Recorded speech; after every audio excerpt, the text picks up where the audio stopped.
Once again, Bobby has found himself in a state of being completely upside down.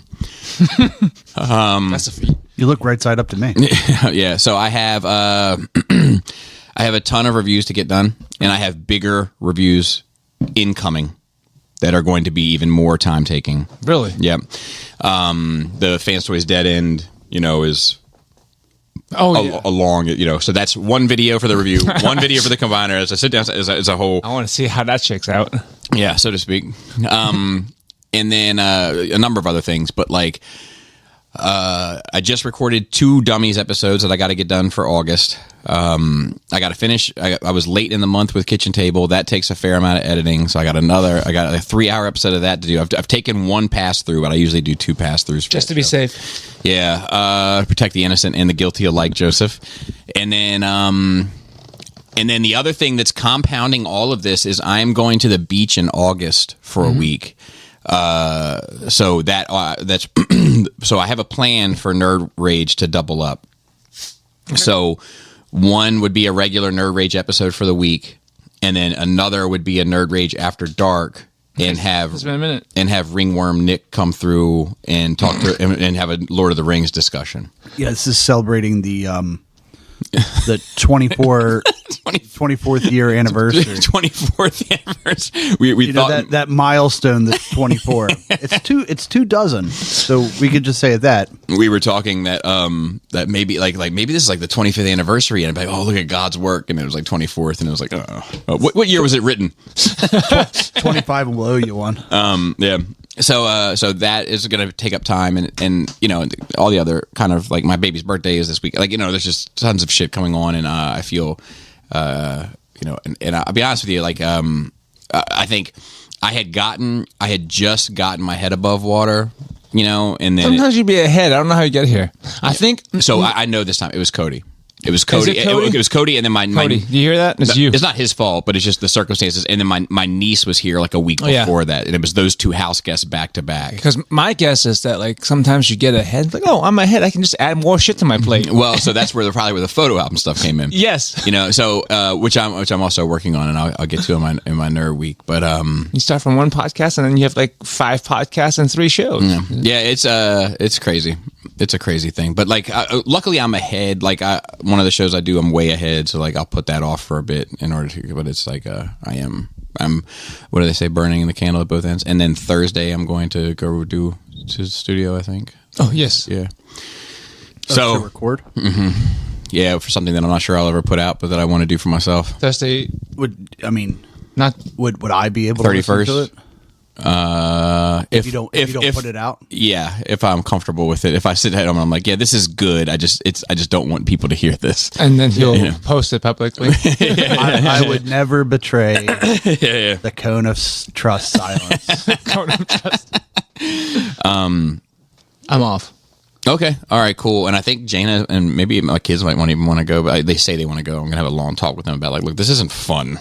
It's not I like it, but for a kid, it's like it might just be like loud noises. So I think that Jana will find it interesting. Kids like loud noises. I think even don't they? I think they will all find it interesting to some point. Yeah. But you can also, it's a grueling experience. You sit there for hours. You know what I mean? Going over something it's. Maybe they would stop by. Yeah, well, it's in East Baltimore. They can go get muffins next door. Yeah, that's true. They could go exploring.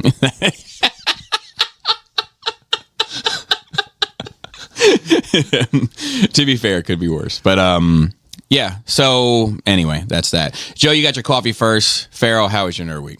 Oh, that was the opener? Yeah, that was all I had. You got something else? I'm down to do it. No. Okay, all right. It's SDCC is happening as we speak. Right now, yeah. As we speak. I haven't seen anything that's really lit my candle so far, but I've seen some cool stuff.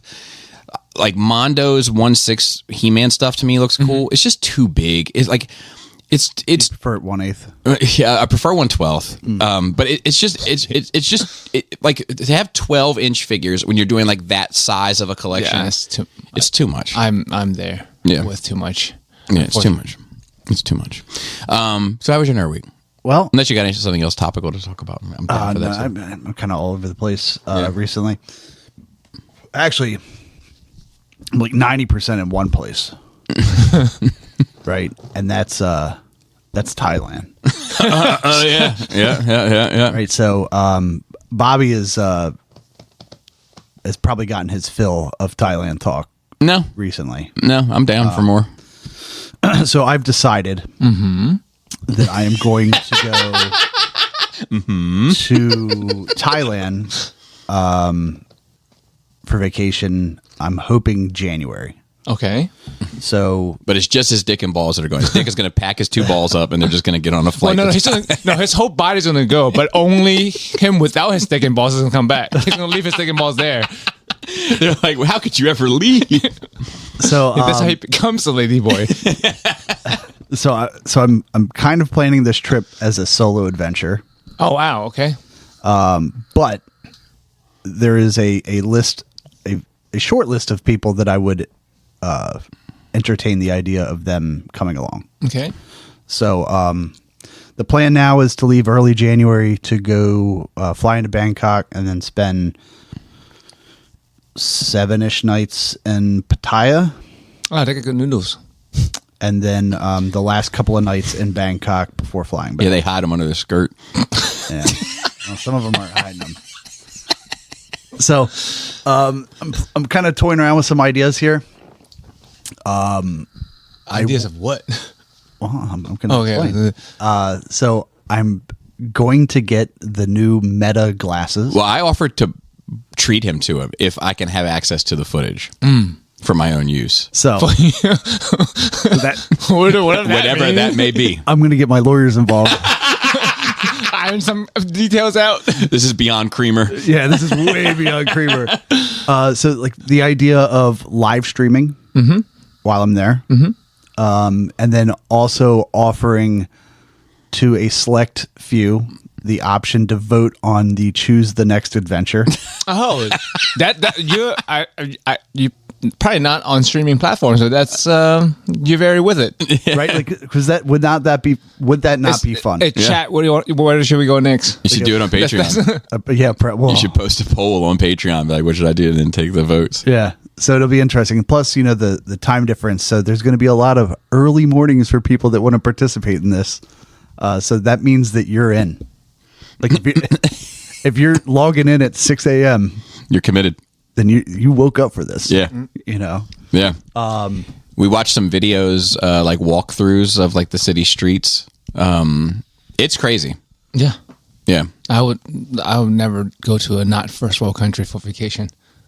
Well, so this is the interesting It's part. not crazy in a bad way. No, I mean, I just. So most Do you know they have a murder island in Thailand, and it's just fine. But people call it that. Tourists don't go, and they get murked, and then shouldn't go there. You get to die. Well, I'll stay away from that. I'm not- Yeah, but I'm just saying That hot spot. there's like in Thailand. I mean, and amongst other second and third world countries are known to have corrupt like police and political systems. that just means come on, you're not looking at the bright side of things. I mean, you have money, That so means you're that all right. you can do things and just bribe the cops. Or people can do things. So you take your money and they bribe the cops. Yeah, but Yeah, you got to be. Yeah, you got to head on a swivel anywhere. But like the watching this footage, and I consumed what I would describe as a significant amount, although compared to others, it's probably quite minimal. I was basically the tour guide, and I've never been there. Yes, he was like saying like, "Oh, and this is this street. This is a significant Indian male population." That population, I think, fluctuates because they're all tourists. Yes, yes. In the video footage, Right, but Geographically speaking, they're close-ish. Yeah. I know a lot of people from Hong Kong go to Thailand for vacation too. Yeah, apparently it's a bit of a hot spot, and then like we did a little bit of research, and it's like and not only is it a hot spot, but it's also a hot topic. That demographic there, like but from the locals. yeah, apparently they don't like them. I mean, tourism has been an issue like off late. Like No, even like the tourist centric businesses don't appreciate from the post. They don't appreciate the Clientele. clientele because they say they're pushy and they're cheap and they're So I mean, there's some cultural differences that Yep. Yeah. people don't like from Yeah. other cultures. Yeah, but it is. It was noticeable You know what I mean? It was like, goodness, like what? Where am I again? Yeah, are you sure this is India? Yeah. So the most interesting thing to me is like watching a group of people like consume this content basically for the first time. Yeah. You know what I mean? Yeah, a lot yeah. of them might have seen like I think mostly for the first 5-second reel, but now we're watching like a 15-minute walking video. Was that everybody's saying it's like 100% cleaner than I expected it. Yeah. You know, like, oh, that doesn't look crazy like I thought it Like in my mind. Also, In my mind, it was like straw roofs. Like, I mean, it depends. It depends. I'm sure you can find those It's all- somewhere it's else all in the based on, country. like, Yeah, like it's all- 5 miles that it's all way based is on like probably- Apocalypse Now. Like, Yeah, that's a different place. I know, but they're just Yeah, transposing it. Yeah. Because I mean, any big enough country you go to has very diverse Yeah, so ecosystems. Neon lights and if Bobby goes, he's going to the Boss Club. yeah. Yep. So he gets 2 clubs because 808 kind of looks like Bob. That's true. That's true. That's not the only place I'm going if I go there, though. Yeah, so I'm obviously fairly excited about this this idea. Yeah, I think it'd be cool regardless. Any particular reason why Thailand? What do you like So, about it?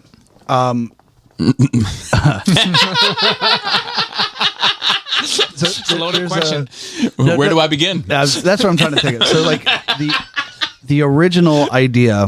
So I was talking to my dad. I spent the last 2 Saturdays down there hanging out with him, and he's like asking me about my life and everything. And he's like, "When's the last time you took a vacation?" And I was like, I don't really remember. Most of my trips are like work related or whatever. And he was like, "Well, you went to Vegas," because I went to Vegas a couple of years They ago. also work too, though, wasn't it? No, I was going out to see a friend. Okay. So she lived in California, so I intentionally made a layover in Vegas to spend, like a day in Vegas, both going out and coming back. And I was like, he was like, "Well, why don't you go back there?" And I'm like, "Well, like saving $3,000 for a trip isn't that hard, right?" Flex on them. Yeah. Well, I mean, like I have to actually save. It's not like it just pops into my account, but like, Yeah. No, some people it's just not in the yeah. books. So like Right. I can set aside $3,000 in 5 months, Yeah. by just cutting out some things that I normally do. You cut out the gambling now, and then you gamble there. Make up for lost time. Yeah. So he's asking me about why not go back to Vegas, and I'm like, listen, like I fucking gamble all the time, right? Like I know how fast $3,000 can go.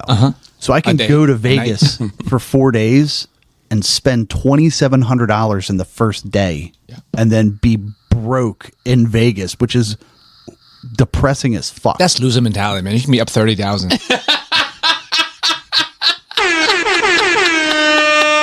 Joey the enabler. Loser mentality. You could be up 30,000. So the idea was like, then we were talking about like the last time I went down to Florida. It's like it's a $600, $500 plane ticket, like $1,000 for the hotel room. Yep. Right. So like we're cutting into this $3,000 proposed budget. Yeah. And I don't enjoy spending money where like I'm on a budget. Yes. Right. So like it makes it less of a vacation. Yeah, it's stressful. It's Right, like, so it's how do I like- make this? Yeah. Like if I'm at the restaurant, I'm like, I really want a steak, but it's like $42. So I should probably get the chicken sandwich. Yeah. It's the $16. Yeah. That's Like it's not a vacation to me. It's like it's normal life. It's Yeah. just in a different state. yeah. So I was like, I would like to do something where money isn't a problem. So I started looking at like all inclusive vacations and things like- Cruises. not a fun cruise. So I looked at that the kind of go-to. stuff, and I was like, I could go to Cancun, Mexico. We could go to but then I'm like, so if I'm planning the solo trip because I wanted to do something just by myself, Cool. right? And it's like, well, now I'm at a resort where I have to stay on the resort because it's all inclusive. Yeah. And now I'm just alone on a resort. Like, what the fuck's the point of that? Yeah, resorts are similar to like cruises to me. It's just like I mean, if you want a it's false cruise on reality, land. if you just want a false reality to surround yourself and be comfortable, but like if you go, there's no point to travel to do that. That's my thing. Right. Like, if you're gonna be on a resort, you can be a resort in fucking Florida. I agree. You won't be able to tell the difference. I agree. So at least with a cruise ship, there's enough things because you can't leave, Yeah, and you can gamble. Now you can't leave. right? What a scene. But then the problem is it just turns back into Vegas. Yes. Yep. Right. Except Because- with the free food. Other than yeah, but I'm just saying it just turns back into like I'm going to be stuck in a casino for 5 days. yeah, on the water. Yeah, So I was like, that doesn't really, it's nothing different. right. Like I could just go to Maryland Live for 5 days if I fucking wanted to. Yeah. Yep. Right. So it's like, that's not really what I'm looking for. Yeah. So I'm looking for something interesting, like exploring based, kind of like no itinerary, but then also not worried about money. Yeah. Yeah. So then it turned into the Philippines, Yep. Thailand, Yep. Vietnam, right? All So, all those places. Yeah. right. So like that's where Money goes far. $1,500 is 50,000 baht, and you can eat dinner for 400 baht. It's like if you like, you don't need to worry about it. Yeah. So I mean, a lot of people go vacation there for that reason. right. So that's how we landed in Southeast Asia, and then obviously because Thailand, Bangkok, Pattaya, all that are really popular for specifically white tourists Or Indian. or Indian. That I don't feel weird about going there by myself. Like I'm like if I were You're not gonna be the only guy sticking out. right. Yeah. So it's like I do need to think about some sort of safety. because- Especially alone. right. Well, you'll be live. We'll get to see what happens. We won't be able to help you, but we'll see what happens. Yeah. And that's worth it. Content over everything. Everything. COE. So that's where I'm at. So it's been fun trying to research, looking at the soft underbelly, maybe not so soft. Explore it, like thinking about like what we're going to do there. So things I'm going to do, I'm definitely going to, and I forgot the name of it already. There's a Ladyboy bar Of course. that so there are other options for activities, but you can definitely go there and just shoot pool with a bunch of ladyboys. Oh, okay. And I was like, that would be a fun Okay. that'd be a fun thing to live stream. Yes. Yeah. Right. I mean, yeah, but And then I don't know. You gotta be careful with it. Well, I guess if you have glasses on and they're like indistinguishable. Some places don't want you to Films. yeah, and I'll just have to deal with, the best I can with that kind of stuff. Yeah. But anyway, glasses at And least. then Bobby brought up a good point yesterday. That if I lose, I didn't lose to a girl. you lost to a lady. Or a boy. Both. Why not both? So yeah, that's occupied a good amount of my personal time. But also I watched Sad Man. Oh, okay. Yeah. Did you really? Yeah, the Oh, Sad, Sad Man. Yeah, Sad Man, yeah. I thought you said Sandman because we had a discussion about Sandman last week. No. Sad Man. Sad Man. We did. I fell asleep. Yeah, you did. That's Yeah. fine. Yeah. It was pretty sad. It was very sad. He's a sad man. So He's so very sad. we had a little discussion this morning before the taping. Just for the listeners, when we say sad man, we're talking about Pattinson's The Batman. Right. The difference between The Dark Knight, BVS, and Sad Man. And, so I think the Sad Man Batman is the worst of the three Batmans. And what on metric? Just as a movie or as a character? No, the character, the portrayal of Batman. Okay. I think the Ben Affleck Batman is the best Batman. I think you can't compare that Batman. You can compare Christian Bale and Pattinson because they're in the same timeline. Like Ben Affleck Batman has been fucking Batman for 20 years. Yeah, we had that discussion as well. Yeah. But I like the world, and I like the world of BVS better. Right, but apparently I was unaware that in The Dark Knight that he's only been doing it for 2 years. Yeah, I think it's 2 years. Yeah. And Batman Begins is like when Batman Begins year one. Yeah, year one. But then the third one is like a time skip. Yeah. Where he's broken. Yeah. Yeah, and And you can make the argument. That's past Ben Affleck's Batman at that point. Yeah, and that you can make the argument that those two are more comparable and then, in my opinion, the Batfleck is better. Yeah. Yeah. Yes. Yeah. You say Batflick? Yes. Batfleck. Batfleck. Yeah, nice. I like Batfleck, Battinson. Batson. And what's the other one? We don't have a good one for him yet. He's too good. He's just Batman. He's just who he is, with a slight lisp.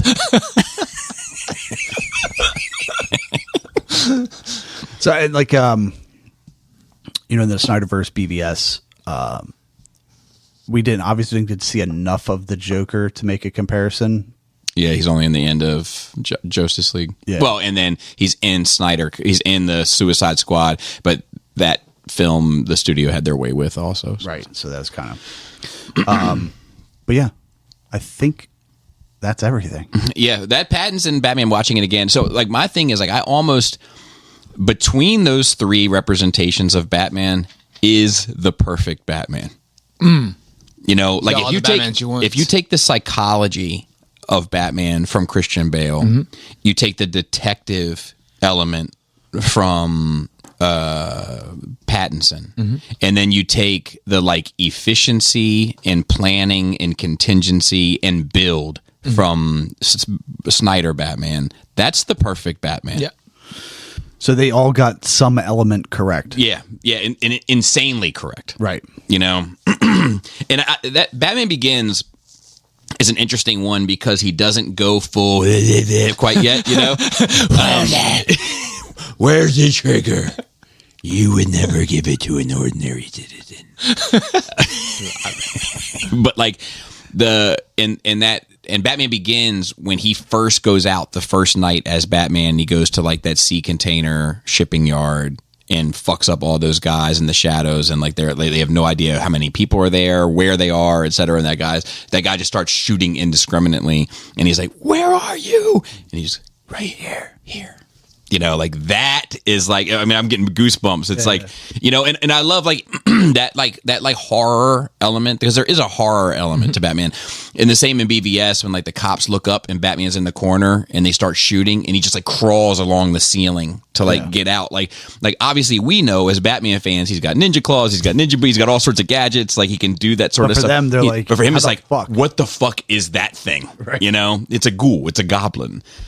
Speaking of which, side note, Jay's, you know, I'm a huge Hove fan. Sun rises and sets him anyways with that older gentleman's pen.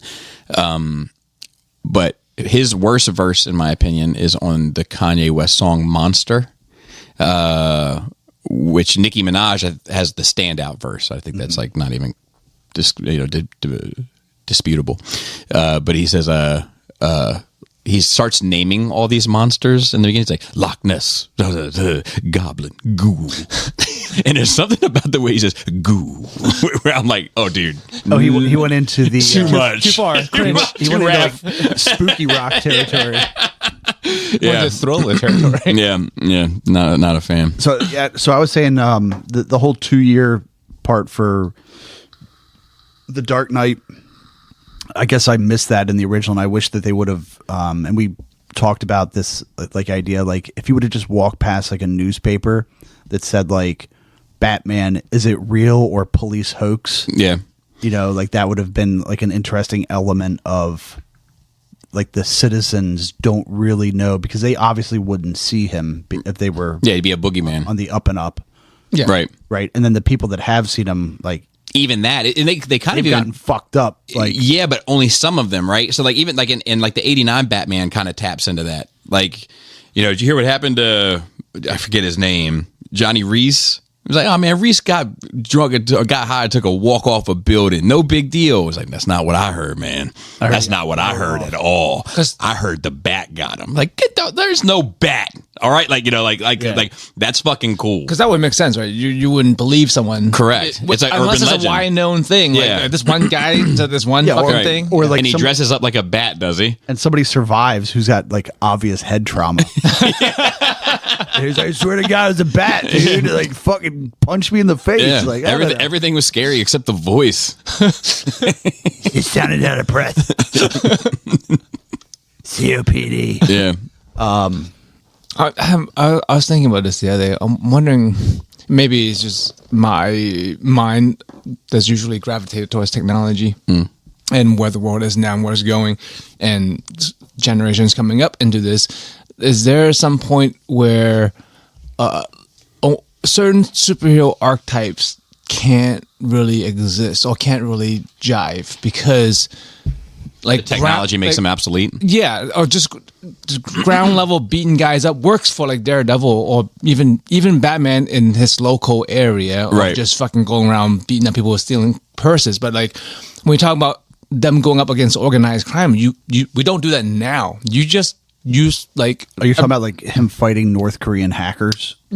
right, or just local fucking Lex Luthor or whatever the fuck. Like you wouldn't fight them physically. You wouldn't go try to stop a boat physically. You would just use. Is there a version of Batman that's just a hacker? Right, that's what I'm saying. He has all the technology and IQ and smart and money to just like sit home and deal with things on a digital level. But also, there's another side to that argument too, and I agree with you. But like the laws have become more and more, arguably, and I'm using the lowest of lowercase d's, but draconian in that regard, where it's like, who does more damage, Batman or Rico? Rico dismantled the mob in a decade. Right. Batman's been at this since the 40s. I mean, I'm Just bruising them. I've been saying that's ineffective to just like he just keeps doing the same shit. I've always said I think he knows that they're gonna get us so he can beat him up again. I think he's not trying to actually solve a problem. He's creating something for himself to do. I think there's a part of it that like he needs it. Right. That's why I never saw him as like as much of a hero. Maybe as when he people see gets him. old enough that he can't fight anymore. No, then he has Terry. Oh, you're not there yet. Yeah. But no, when Batman gets old enough and he's too old to fight, then he can just be on the computer. He is, Yeah, but then he he is. builds a suit for this kid, then he sends him out to fight people. And then in other realities, he just has bat drones that like walk the city and like keep everybody in there. Yeah. Why do we have to ruin everything? No, actually, that's pretty great. that one's good. So like that one's good. there's this story called Kingdom Come, right? It's a comic book story. It's actually what Hove's album is named after. Okay. So it's a commentary on 90s superheroes, right? Like just guns and pouches. Every 90s superhero is just loaded up with guns and pouches. And the 90s superhero, this guy Magog, he's like a badass, guns and pouches superhero. He actually has like two like devil like horns that come off his head and everything else. The Joker gets arrested for something, gets sent back to Arkham for 3 or 4 years or whatever the case may be, and he just walks into this courtroom like basically enough's enough and shoots the Joker in broad daylight with this like staff and kills him dead. And then everybody applauds, like, and the world is like, finally somebody has done it. Somebody has done it. And so the superheroes of the old guard, the Lanterns and Superman and Wonder Woman and are just like, okay, cool, that's what you want, cool, enjoy, we'll leave, we're not what you want, clearly, so take your guns and pouches.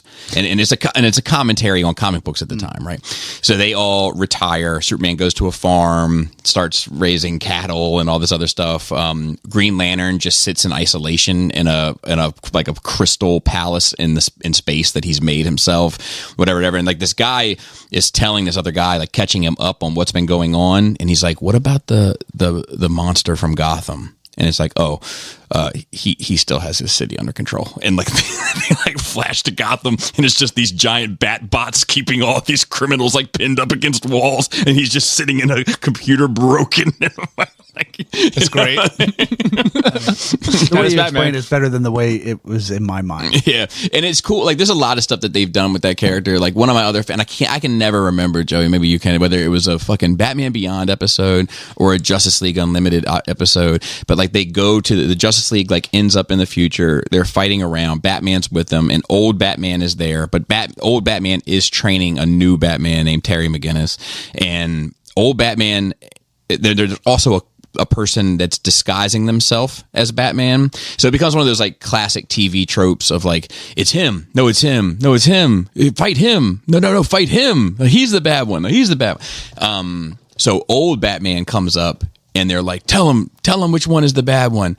And he starts asking them questions, and he asks one, he's like, like, why are you here? And he gives him an answer, and he asks the other one, like, why are you here? And he's like, listen, Bruce, I'm here. And he drops the Bruce as like, this is us. And he's like, that's the fake one. And they're like, how do you know? And he's like, I don't call myself that. But it's like these little beats that cartoon used to get so fucking right, in the midst of like children's entertainment, like you could tell that like they really got it, great stuff. Yeah, I mean, so far I've been enjoying it. But real quick, another one just came to mind of like a classic. I think it's a Justice League cartoon, one of the original ones. They they're meeting, they're getting to be friends, partners, etc. And they're Green Lantern and Flash kind of already know each other, whatever. And they're talking like, if we're gonna be a team, if we're gonna be like a unit, like should we know who we are so that we can help protect our loved ones and everything else? And they're like, no, we can't do that. And no, information is power. And well, no, I think we should, because then they're arguing. Batman's not saying a word. He's just sitting there. And then finally he's like, look, Diana, Clark, Barry, John, like he knows them all. Batman. Yeah, he's Batman, but he never offers his, Right. I mean, he's Batman. I mean, starting with Batman animated series, those were all good shows. Well, I mean, oh God, dude, so the Riddler good. found out who Well, no, he didn't. He kind of does like, and it's that's a play on a comic called Hush. Where Riddler orchestrates this pretty extravagant thing that's far better than that movie, in my opinion. But and I meant to tell you something else. So Riddler does this extravagant plot, and he gets locked up, gets caught, gets locked up, and at the end, him and Batman are like in an interrogation room, like a la Dark Knight almost, and he's like, "Look, you're gonna let me out of here, or I'm gonna tell the world who you really are." And Batman's like, "No, you won't." And he's like, "Yes, I will." And he's like, "No, you won't." And Batman starts this monologue. And as he starts the monologue, it's like shit that only a comic book can do. But there's like panels of of Riddler's face, and they're like all identical, but his expression is like changing over the course of the monologue. And Batman basically like breaks him down psychologically and talks about like how like information is power for you. You want to know what other people don't. And now you think you've discovered the ultimate secret. The last thing you would ever do is let anybody in on your power. And like by the end of it, Riddler's like all sad, like in the. So I remember that in Sadman, where they kind of want you to think that he's figured out, and then when he's talking to him, you realize he doesn't. He doesn't. He was just targeting him. Yeah, yeah. That's kind of that was really cool. There's that even got like normally you don't get me with stuff like that. Right. And I was like, oh shit. There's another bit in that where, so at the end, like at the climax of that movie, it's like Batman beats up like 20 guys. And like when I was Angry Gary, who's been on the show, I was talking to him about it, and he likes that movie an awful lot. And I was like, it's fine, and I was like, look, I don't know, like the climax of the movie just beats up 20 guys, I guess. And Gary was like, let me tell you something. If I ever beat up 20 guys, I'm telling everybody. That's going to be the highlight of my life. Like, I'm like, there won't be another story. Every single time. Yeah. And I was like, remember that time I beat up 20 guys? He actually made me like it better, because I was like, okay, that is fair. Yeah. It's just, I think it's coming off of like some of the more fantastic stuff with Batman. It's like when you see him beat up 10, 20 guys, you're like, yeah, well, fucking Batman. Yeah. That's what I want to see in 20 years. Well, that shot 5 to 20 years when it doesn't matter. Beating up guys doesn't fucking matter. Right. At some point, it won't. Yeah. Well, that shot was pretty impressive. Yes. Yeah. Is there a scene with the Joker in that movie, Sadman? I don't think so. So there's a deleted scene that's available out there where Sadman and the Joker talk through a prison door. Yeah, at the very it's pretty interesting. There's also just as I'm talking to you, I keep thinking about scenes from those animated shows that were so good. There was another one where Batman and Superman like meet each other for the first time, and they're fighting, and they're fighting in a bar, if memory serves, and like Superman has Batman up against the wall, and he and he uses his X-ray vision, and he's like, Bruce, and Batman goes, you peaked. And then Batman goes into his pocket and he pulls off this little piece of kryptonite. It's like this little tiny piece of kryptonite. And of course, like instantly cripples Superman. Like he's no good. And he says something to him like, look, love me or hate me. You can feel any way you want. But look what this does to you. Luthor has a rock the size of such and such, made of the same material. So figure out what you want to do. And then he leaves, right? Well, then Superman gets himself together, goes home to Lois. Lois is asleep. He comes in the bed, hangs his cape, sits on his bed, and he's like, fuck, he's got his head on his hand, and he looks out the window. He's thinking, he's pondering what he's gonna do, and he's like, what the fuck? He uses his supervision and goes 2 miles away. It's Batman sitting on a roof with a pair of binoculars. Superman looks down at his cape. There's a bat tracer on it, and then Batman goes. Gives him a little salute, I got you too, motherfucker. That's what happens when you have all the money in the world and all the time in the world. Yeah, Batman. Yeah, and all the trauma of a young person in the world. And I think that but those animated shows, somehow we've shifted the conversation to them, but they were just. Man, they were just so in the pocket. They were better than so much of the live action stuff. So much. Was it better than Clone Wars? It's as good as they're equally as good when Clone Wars gets to its good parts. Oh God, can't wait. That promised land that's just always over the horizon. But I told you should abandon. You should really abandon that. Well, no, now I've got a solid plan. Yeah, you watch it in Thailand. I'm gonna watch it on the way to Thailand. 24 hours travel. A lot of 15-minute episodes of fucking Clone Wars. There's one last one that just came to me, and it's based on a comic, it happens in the comic, and I think they transcribed this into the cartoon, but I can't remember what I'm seeing in my head at the moment. But it's this book called Tower of Babel, right? And Ra's al Ghul, who is this the Bible? So based off, right? So Ra's al Ghul gets into the Batcave. Well, Ra's al Ghul attacks all of the Justice League, and he attacks Superman by these nanobites. I think I don't know much about science, and they strip Superman of his first top 10 layers of skin. And at that point, Superman absorbs so much of the sun that he can't control himself, and he basically just becomes a seizuring mess, on the floor. Wonder Woman has these hallucinations because Wonder Woman won't quit. She'll kill before she quits, and she has this hallucination of this being that's an opposition of some sort, and she starts fighting, and they're fighting at such an intense level, and this thing is so good but it's not trying to beat her, it's just trying to work her to physical exhaustion to basically make her heart explode. And Flash, this bomb connects to him, and it's almost like Speed, I think, where he has to run at a certain or this fucking thing is going to detonate and destroy him. It blinds Green Lantern, this particular Green Lantern that's an artist, and everything that he creates with his lantern he has to visualize in the space, so he can't use the lantern, so he's worthless. So the Justice League is crippled like they've never been crippled before, except for Batman. And the reason why is because Ra's al Ghul broke into the Batcave and downloaded Batman's information on how he would handle any of them if any of them ever got out of line. That's cool. Yeah. So anyway, Batman comes in, saves the day. Justice League is fucking furious. They kick him out of the league, the whole bit, blah, blah, blah. And Batman's talking to him at the end. He's like, look, if you guys don't have a plan for me, I don't want to be a part of this organization. Right. So Batman gets kicked out, and when he gets kicked out, Superman comes up to him and he's like, look, you're wrong. You are inherently wrong here. But I do get it. And if anybody has this, I want it to be you. And he hands over this lead box. And Batman opens the lead box, and it's a sizable piece of kryptonite. And Batman doesn't say a word, closes the box, and walks away, right? And then it shows at the end, Batman goes into the Batcave and he presses a button on a door that opens up. It's filled with kryptonite. He just tosses it in with the rest. It's a good show. Those are good shows back in the day. Yeah, it's fucking amazing. 90s. Yep.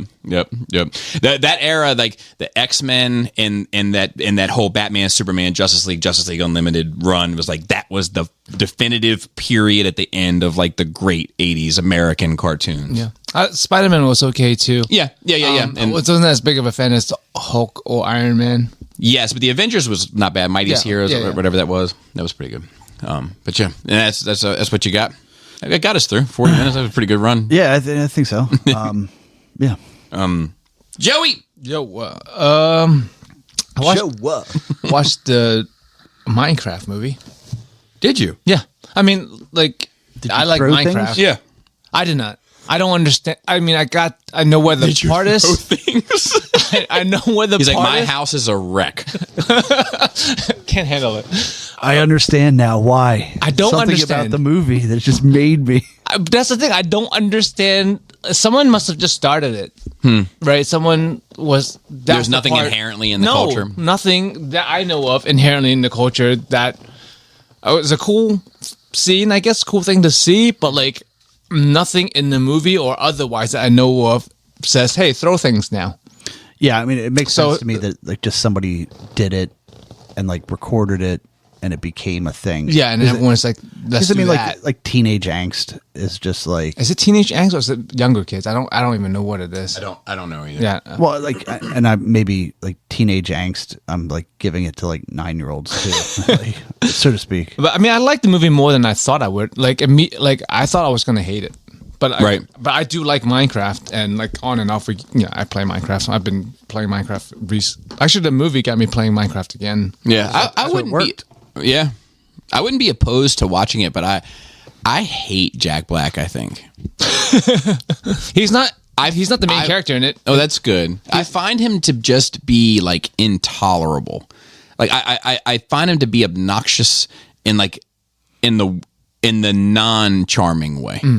Obnoxious, just and annoying. I know that I don't like Nacho Libre. No, I don't like any. So I even struggle watching King Kong, which I otherwise kind of enjoy because he's in it. Is your Jet Leto? Yeah, maybe, but maybe because I don't have any real reason to hate him other than there's something about him that just fucking annoys me. I think like I mean, that was that for me for Jet Leto and then I found out that shit to hate him about. I'm like, oh, I'm all on board. I'm hating this guy. You're like, at last I have a reason. Yeah, yeah. I knew it. I think that like everything that he does, I think he gets far more praise than the value of which he does it. That's not to say that I think he's completely worthless. But he's overhyped, overrated. Yeah, like I don't think he's as funny as people think he's funny. I don't think that he's as musically talented as people think he's musically talented. I don't think he's as clever in writing as people think he's clever. I think he's kind of fine across the board, but because of the praise, I think maybe I'm a hater. I'm hating on him. Yeah. Damn. Yeah. Hey, I never try to think of myself as a hater, but hey, I guess even I have a little hater.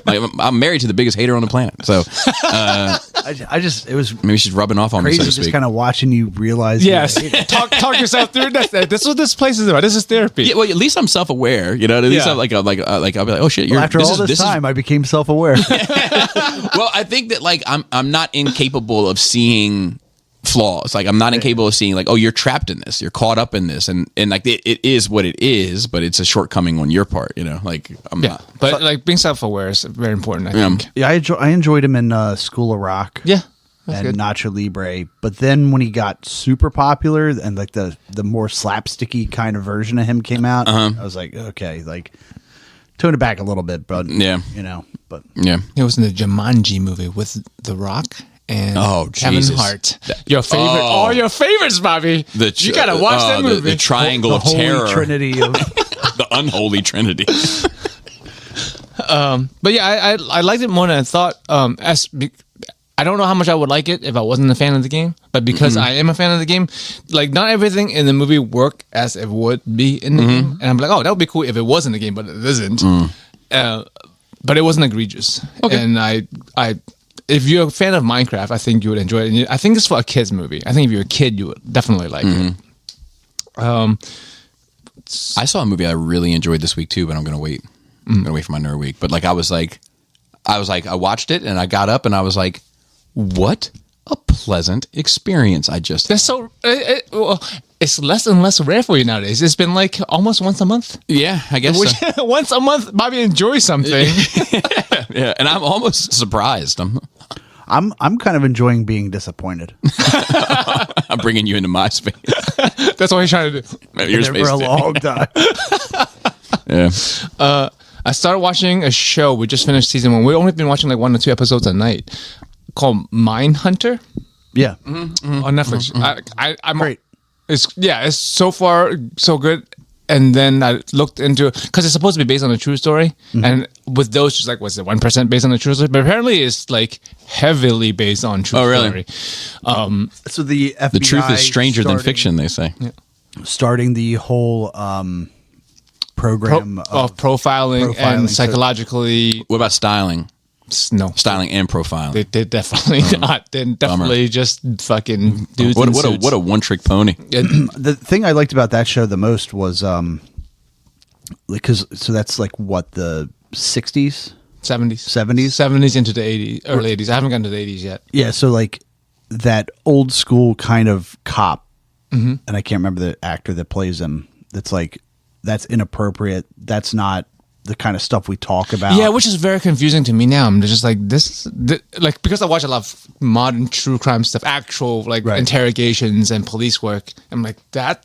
So like watching this show is like, what the fuck were they doing back then? To me, that his character represents the FBI at that time. At that time, like, oh, what? Like the suit and tie kind of FBI agent that's like, oh no, this is the way the polite society orchestrates itself, and we're not going to go down to their level to do. When it didn't stand for Federal Bureau of Investigations, that era, right? When it stand for the Forever Bother Italians. No, it was after that. After that, the female body. That's what my grandfather used to female body inspector. Yeah. But yeah, I thought that was interesting. And like watching that character kind of like be forced to accept that reality of things. Yeah. Yeah. That's part of like me trying to put my mind in an older generation where, yes, that was normal, but like it's so ineffective and so unreal to me. And I'm just like, how do we get to that point in society? I guess it was an inflection or the opposite inflection point, because it feels like somewhere along the line in culture, we've put ourselves into a place of like better than others, kind of, or like more moral high ground that we didn't have before that. So like a long time ago, murdering, pillaging stuff is more or less normal. It's a thing that think happens in the world, and you would talk about it, and you don't have to hide those things from kids, I don't think, either. And like, yeah, I guess it depends on what era of history, you know. Like, yeah, and at some point it became you don't curse, right? And even so, to me, that's almost like, you know, that's the whole point of getting to a polite society, is you've said like, this is over, and we're just going to ignore it. But it's unreal, right? Right, but it has its points. Yes, but we've come back up from that point, or down from that point, where we're just being real with things. Like, people talk a certain way. There's nothing wrong with cussing. But then with that, we've gotten some of the other things that we don't like, such as with the current political scape.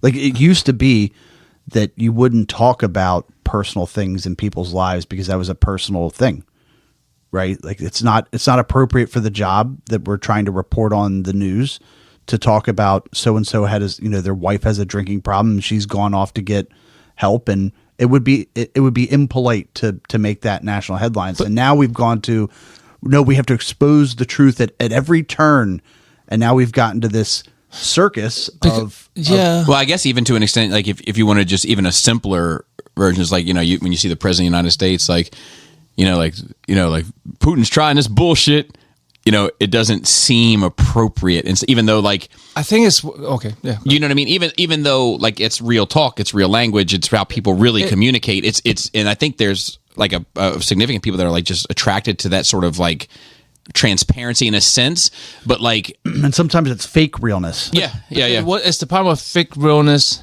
and like the person is coming from? I'm not necessarily saying it's Trump or whatever. It's like, if you know of the person who, it's not just about how you speak, it's who you are. Like, if you're a shitbag, I don't care if you talk proper or not. If you are decent, coming from a good place, I'd rather you speak how you speak. So I agree with you, but I also think like I'm a person that uses curse words freely around my children, the whole thing. Yeah, me too. Yeah. With that being said, when I saw my president speaking that way publicly, I was like, ooh, like, I'm not sure if that's where we should be heading. If you know what I mean. I guess this is a different opinion. Yeah. I just say that, like, I just don't like the person saying it. Yeah, the well, whole like I'm not sure we're if I've gonna, ever we're gonna liked tell the the president. truth Right, all right. the time comes some of this other stuff. And with the old time stuff, like you had, hey, when we're going out to eat dinner, everybody puts on the going out clothes. Yeah. Hold some sort of like, I don't want to call it decency, but like there's a certain decorum that you have when you're out in public, and this is the kind of stuff. And we just kind of don't talk about the dark side of things. But that's how people get away with things. Used to get away with things. I'm not saying that's I'm why not women saying it's used to good or get bad. beat, and they don't talk because you don't talk about it. I'm not saying it's good or bad. I'm just saying that Yeah. with that, there was a certain element of just life in general that like that was we don't- fake. It seems like. Yeah, but is it any more real now? I don't like forced masks. If you decide to put on one, that's fine. But like imposing on How did you deal with 2020? I just like as long as like my whole always has been since I've had rational mind of what the public is. It's like as long as you're not, like hurting other people, you should do whatever the fuck. So what if you don't want, like, so in the same breath, and I'm just playing devil's Yeah, of advocate. course. I'm not really committed to this, Yeah. theologically, but like, what if you, like, I try to be respectful when people bring their children around me and it's clear that they don't want me talking that way around their children. I try to be respectful out of courtesy for their preference of what they expose their children to. But that's me being fake in a sense. I think it's Or it's not me being fake. It's not being my truest version. right. I think that particular case might be different because children involved and someone else's children are involved. So it's not other adults, right? Right. So like you can't and shouldn't, I guess, unless it's blatantly wrong, like they're beating them, tell people how to raise their kids, right? People can raise them however they want, and you shouldn't intrude on that. Right. So that's part of how I see it. Okay. But if a bunch of adults are like, it shouldn't matter what I'm wearing if I'm clean. Like if I'm showered, bathed, like it shouldn't matter to you if I have sleeves on or not. Like why? Like I think it depends. Once again, I think it depends. Like Yeah, almost in the sense of like, so like You go to Ruth Chris Steakhouse. well, I should be able to buy a tank out to Ruth's Chris Steakhouse. Not even that. Like if you go to McDonald's and you're dressed like Leia from my favorite scene in Return of the Jedi, like I don't think that's a good move. Yeah, I don't see it. Again, like taking children out of it because I don't. That's the whole. I don't have children, and I don't want to deal with that aspect of life. Right. Taking that aside, I don't. You can wear it. Especially as someone who uses cosplay a lot. I'm like, I should be able to wear whatever the fuck I want, wherever I want, as long as I'm not like like in action disturbing the peace. You can. I just think it's in poor taste. Like you can. Like I would never say you can't do that. But well, that's the thing. Like you can having an opinion of something is in poor case is fine, but like enforcing it is a different story. Right. Okay. But even in the 70s, like they could do a lot of things. It's just the collective decided that it's in poor taste. I guess. Right? Because like murders were still happening.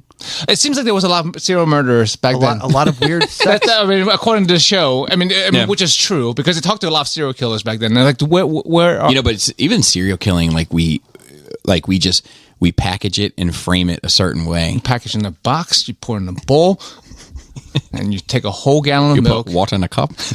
and then you kill that cereal. But like you take like King Von, right? You know who King Von is?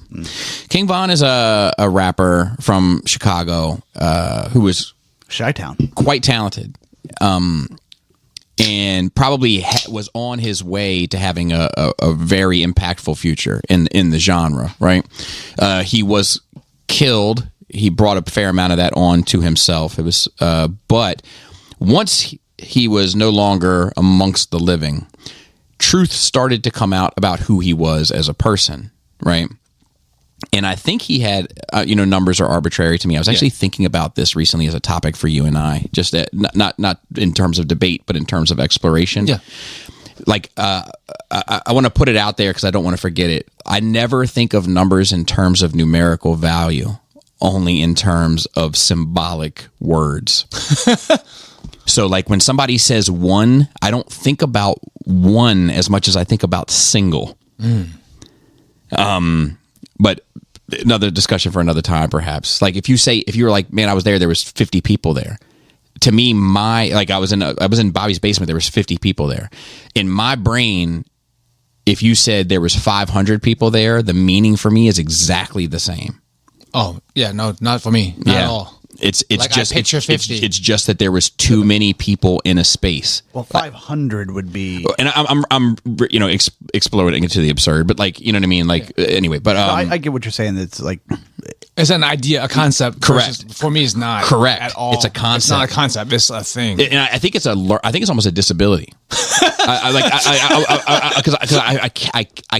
can't, like, unless I really like double down on it. Like I have a hard time assigning real numeric value. So to you would things. never go to the carnival and guess how many gumballs are in that jar. I would, but I would never win. so that, Not even close. Because I enjoy a game. But let me get back to the. So you can't start. So it's hard to start. So something. King Von killed either 9 or 19 people. Okay, I see where you get with the numbers. Okay, a lot of people. Yeah, a significant amount of people. Around 10 or more. That Yeah. if, More than most. That if he's one manifesto away from being classified as like a serial killer, but nobody views him in that context. I mean, because to me, a serial killer has a specific thing. Like a gangster who kills a lot of people for his line of vocation, it's not a serial killer to me. But he's not It's part of killing. the job. If you kill for fun. So or I your think the personal- mafia is that way. Yeah, But I mean, this guy's killing people because they look at him wrong, because they fucking, like. That's still for I don't know. That's different. yes. It is, but it's weird that it's different. Yeah, because like I think serial killer goes out of their way to kill people for their own wants, not because and of also and depending on the serial killer, like specific things, right? Like, so like I want to find a redhead to do this to. yes. And then it just, Or do this specific thing too. Right. Yeah. whereas, a gangster or, I don't know much about A street guy, King Von, a gang affiliated. yeah, a street guy is, there's a reason. Yeah, There's a But reason I feel other than private but some- gratification. Well, Right. so sometimes I feel like serial killers have a reason. It's just not. It's not a justifiable reason to me, and it's perhaps bizarre.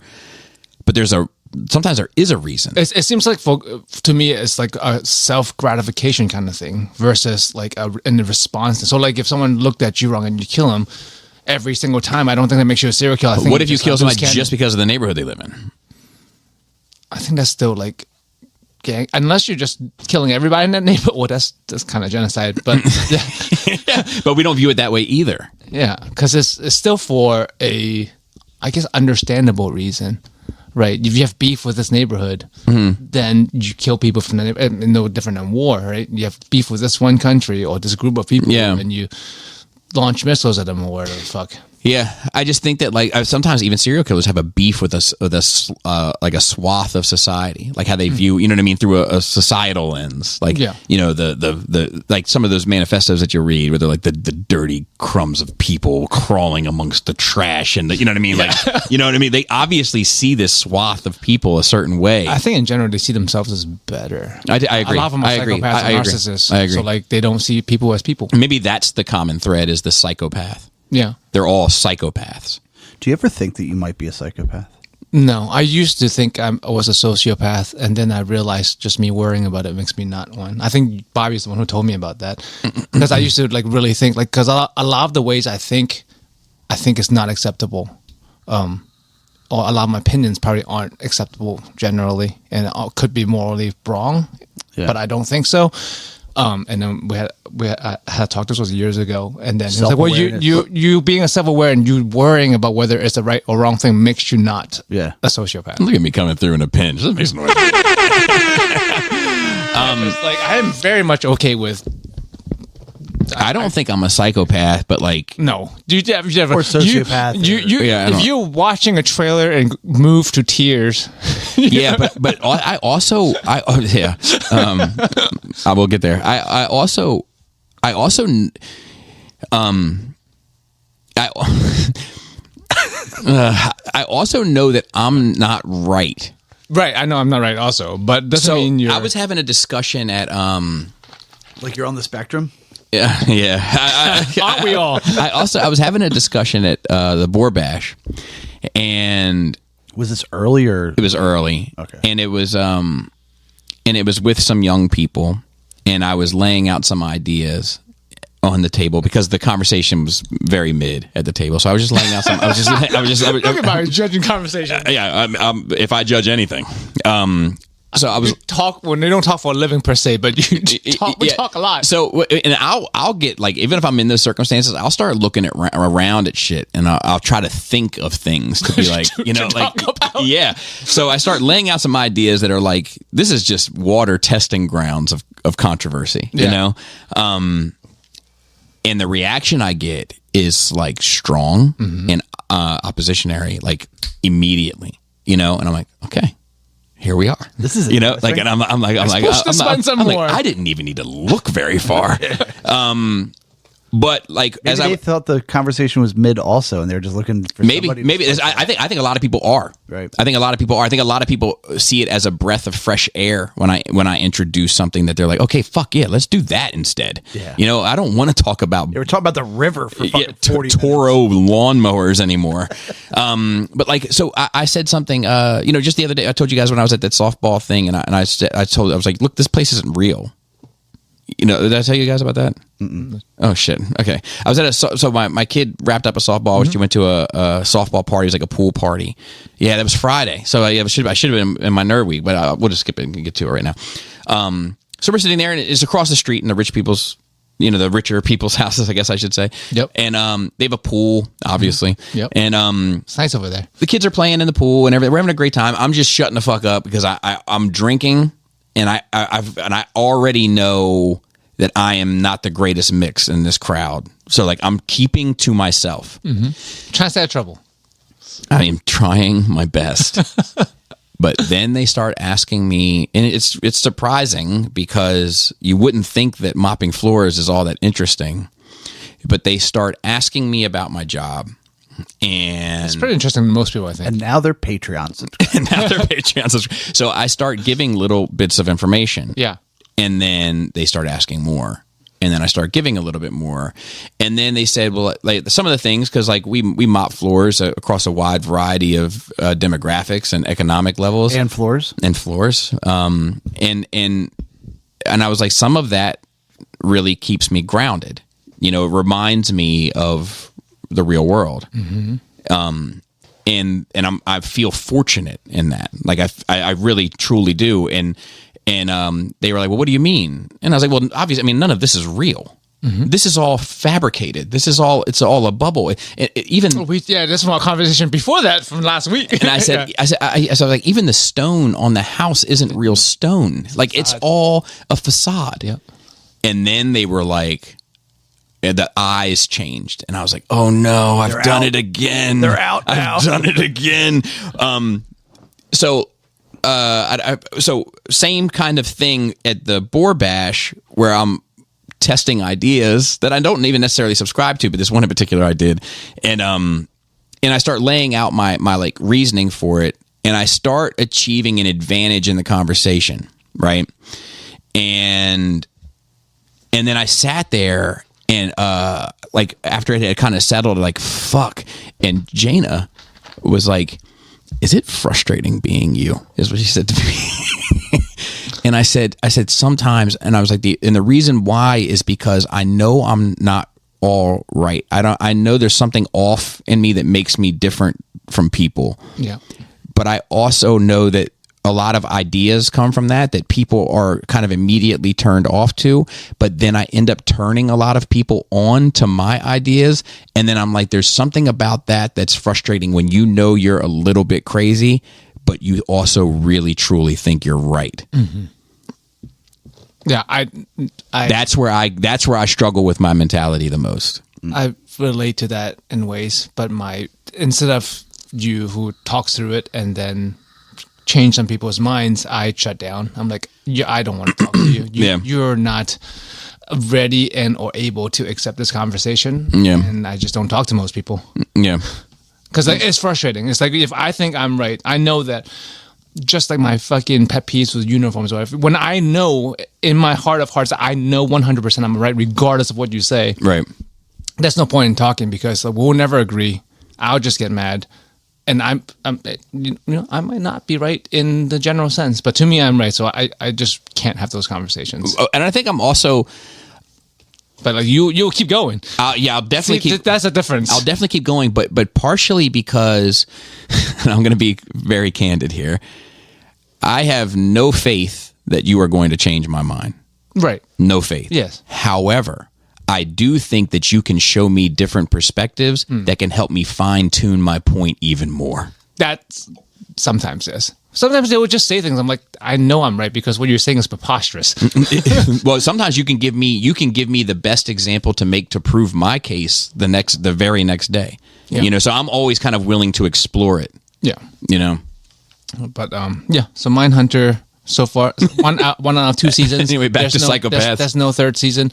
I mean, I like this kind of stuff. I like psychology. Did you finish season 1 or? I just finished season 1 last night, and apparently there's no season 3 because it's like high budget or something. But like, so it's this group of people who started this. People who've never done this before. Apparently, they talk to serial killers. There's a lot of them at a time. They went to interview them. At first, they didn't. The FBI said, "What the fuck are you doing? Don't talk to these trash. There's nothing to be gained from it." But obviously, they were wrong. Like, a lot to be learned from psychology. I think. Yeah, sure. In the '70s, they don't care about psychology and stuff like that either. Yeah. Men don't talk about the feelings. Well, it's like Tony Soprano said. Tony Soprano said, like, what happened to the strong, silent type? Gary Cooper. That was an American. See, what they didn't know is once they got Gary Cooper to talk about his feelings, then he wouldn't shut the fuck up. And his depression this and depression that and depression bafangul. And it's like, and I do get that too. I think in part growing up with the father that I grew up with, where it's like, it's kind of that British mentality also of like, you just carry on. I don't think it's the best for. It's not the best, but sometimes wallowing in the opposite is equally as destructive, if not more. Right, but that's different. Yeah. There's a pendulum swing. Right, but it's in the middle somewhere, so where like a healthy human being should be, right, and not just like Bill Burr. You just keep bottling up to that shit burst, and you fucking go have a stroke and die at 53 or whatever the fuck. But so yeah, they actually did do like interviews with Charles Manson and a bunch of other serial killers, and they used those interviews, real interviews. Dialogue in this show to recreate. So yeah, it was very interesting. Yeah, I mean it's very popular, that show, and that genre, really. Like I knew of it, but I always never consume things when they're at the height of the popularity. It's always like 3 years later or some shit. I think this show was like 3 years old when I go and partake. Speaking of you're talking about mopping, and then people are interested. Like I didn't. Sometimes you don't, when things are normal to you, you don't realize that they're either interesting or complicated, right? So to me, I work, people generally like me when I work because I'm decent at what I do.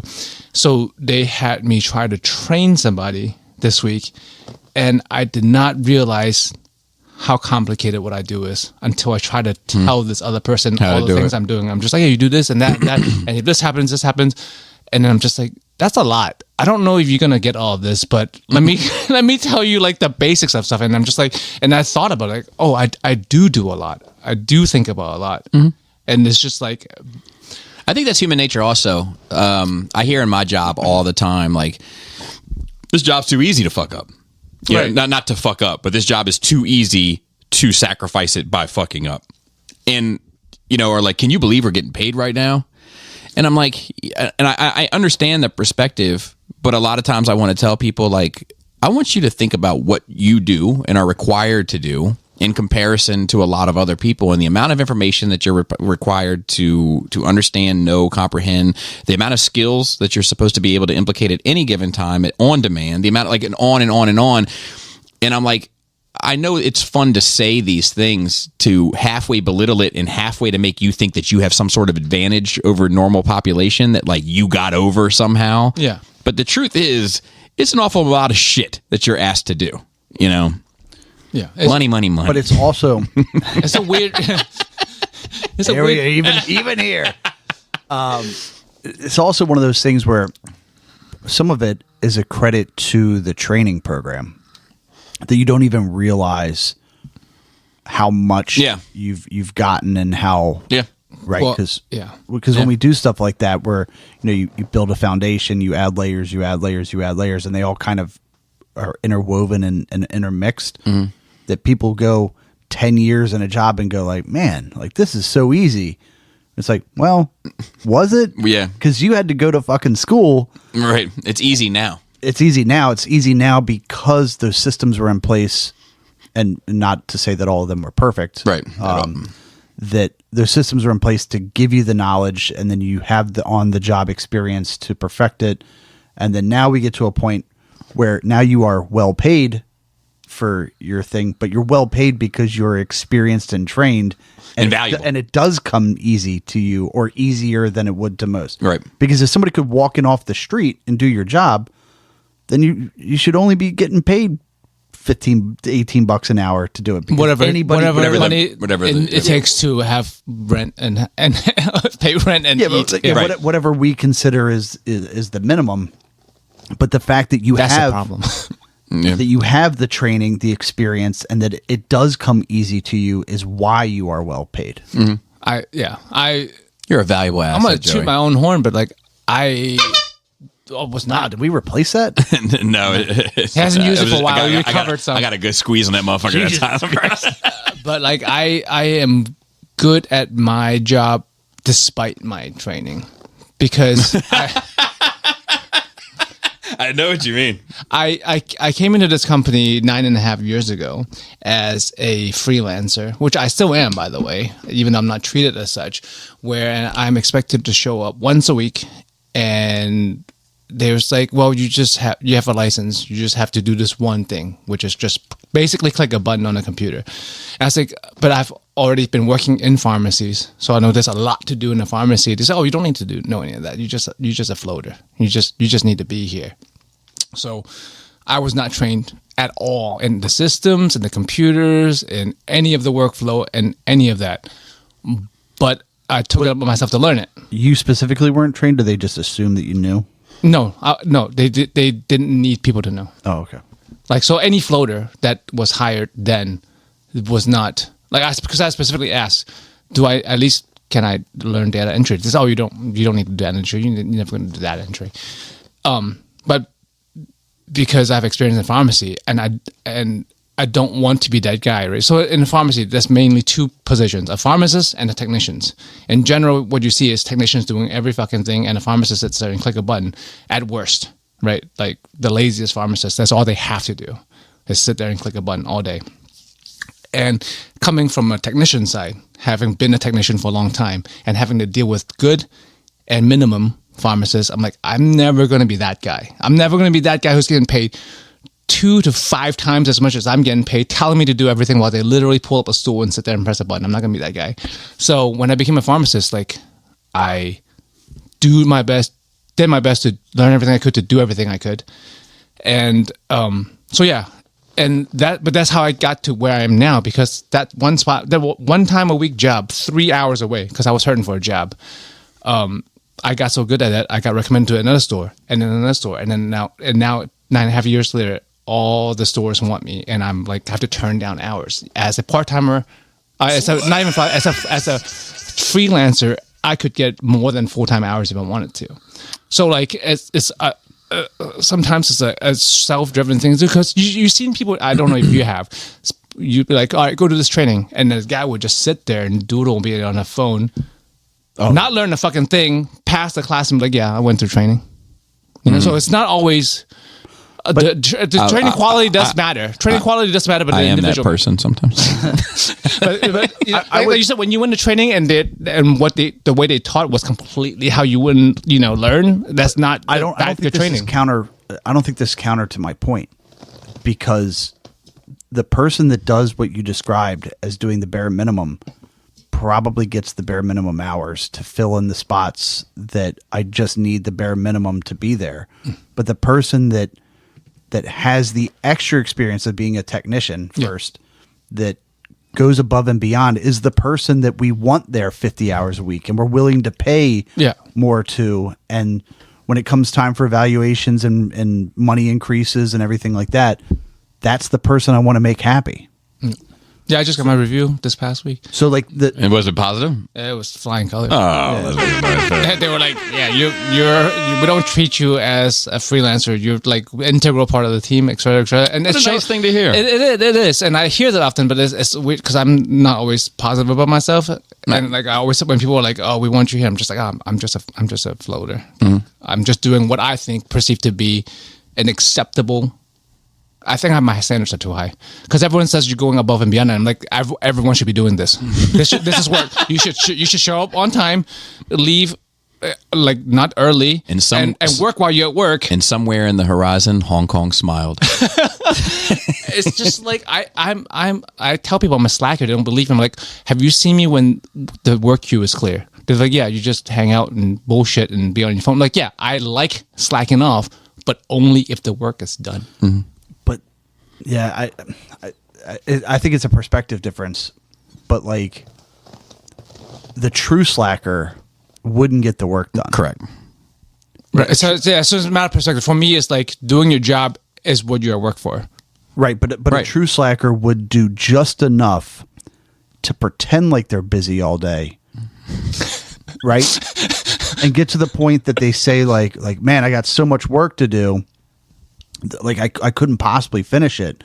And people go, yeah, like there's a lot of work here. And it's like, well, if you go back 3 months and you'd been doing your work the way you're supposed to, you wouldn't have a backlog. Yeah. Right. And I just don't understand that about people. so it's like you work hard for 6 hours so that you can Chill for the last 2. That's fuck off at the water cooler for 90 minutes. Like that's that's the actually the opposite of a slacker. Right. thing. It's like the faster you get your shit done, the more you get to fucking chill. Like I don't know. Right, but that all that means is that you're not necessarily an overachiever. Yeah, I'm not, but people see me as one. Right, but that's just because you're doing what you're supposed to be doing. Right, which is crazy. Doing what you're supposed to be doing is seen as overachieving. It's wild. Yeah. So that's what's wild to me is that as little as you tend to think about humanity, that's the one point you want to give them a leg up on. Right. So the slacker would never get all of their work done in a single day. Right. They would just get the minimum done so that people don't realize they're not doing anything. Ugh. The overachiever gets what they're supposed to get done faster and then looks for additional things. work to do. That's crazy. That's not me. I won't know for it. No, I'm not an overachiever either. I'm an achiever. I'm going to check all the boxes that need to be checked, Yeah. and then some of those boxes I might check better than the normal checker, and some of them I might check slightly less than the normal checker, but they're all getting checked, and I try to aim for 78 to 82% average. A B. Yeah. C plus B minus. Yeah, a little something for today and a little something to remind me of yesterday. Yeah.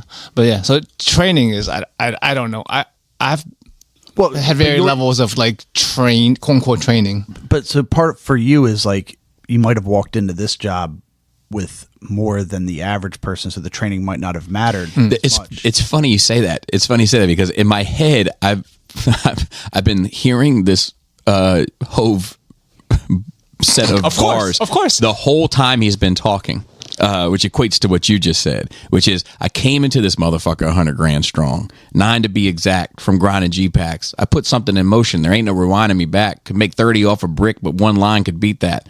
And if somebody would have told him that Hove would sell clothing, not in his lifetime. I wasn't in my right mind. That's another difference. That's between me and them. I smartened up, opened the market up. And that's all I could hear while you were talking. Mm-hmm.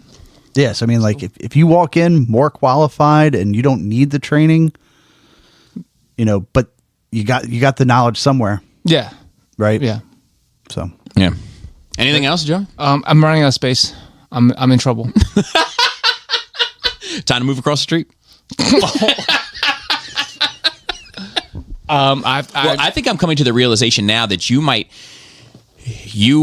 need to consider what you're doing, because I have a feeling now that I know you even better, and now that I know the amount of space that you're occupying, that you might move to, the biggest mansion that the world has ever seen, Bezos' house, and you might feel it. You might feel it. I have become my mother in ways, but under control. But she's better now because she's getting old.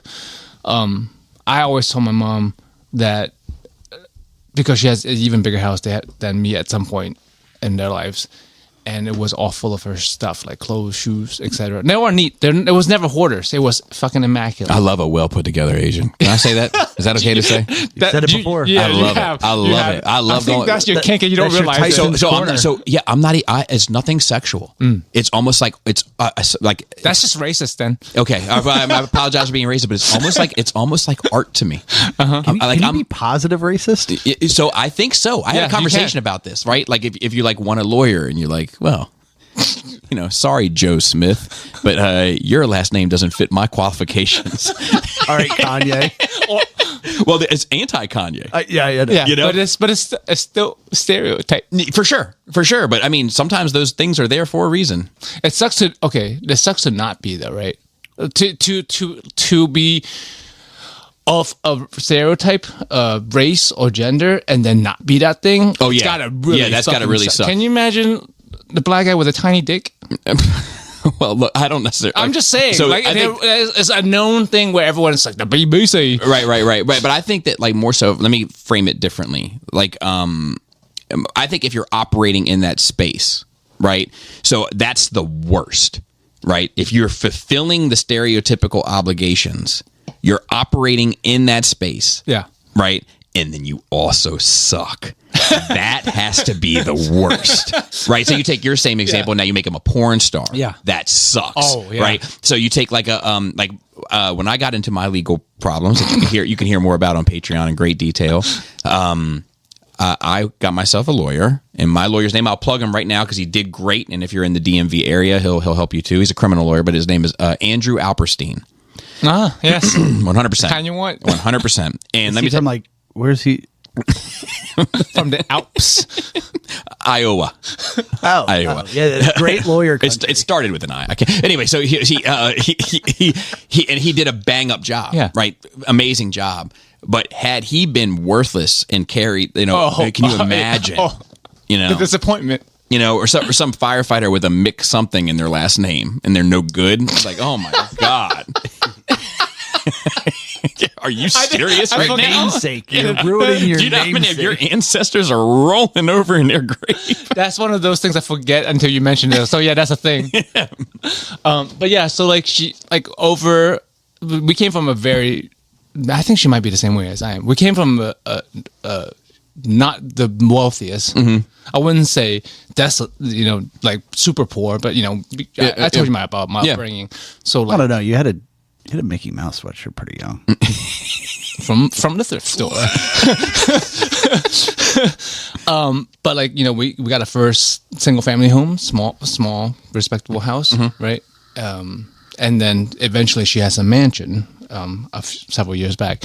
But like she would fill it up and then she would move and get a big house and fill it up. And I'm just like, Mom, you just buy. You're not a hoarder, but you are. It's just that you got more space for your hoard, mm-hmm. right? Yeah. Because usually hoarders have one house and they just keep filling with more shit. But you just buy bigger houses to put more shit in it. Yeah, you are following that trend. And I am a problem. Yeah. Well, you probably have some wiggle room in your basement, I would imagine. No, I'm not. I'm not out of room, but I'm out of. Like I have to buy another modular case. Like your office where the plant room used to be. So Kristen moved her plant room because we have freed up a room that we never used. So found a use for it, didn't you? Yeah, found a use for it. But for plants, she has a plant room, like a really dedicated plant room now. I keep it in a tank. Oh, what? In a tank with my fish. Yeah, that's plants. My plant room. Well, no, and I also have a plant room in the kitchen. Yeah, that's true.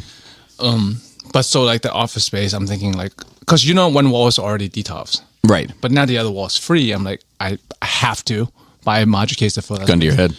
Because it's either that or death. Either that or become like Starlock and just have boxes everywhere. Right. Or Robert D.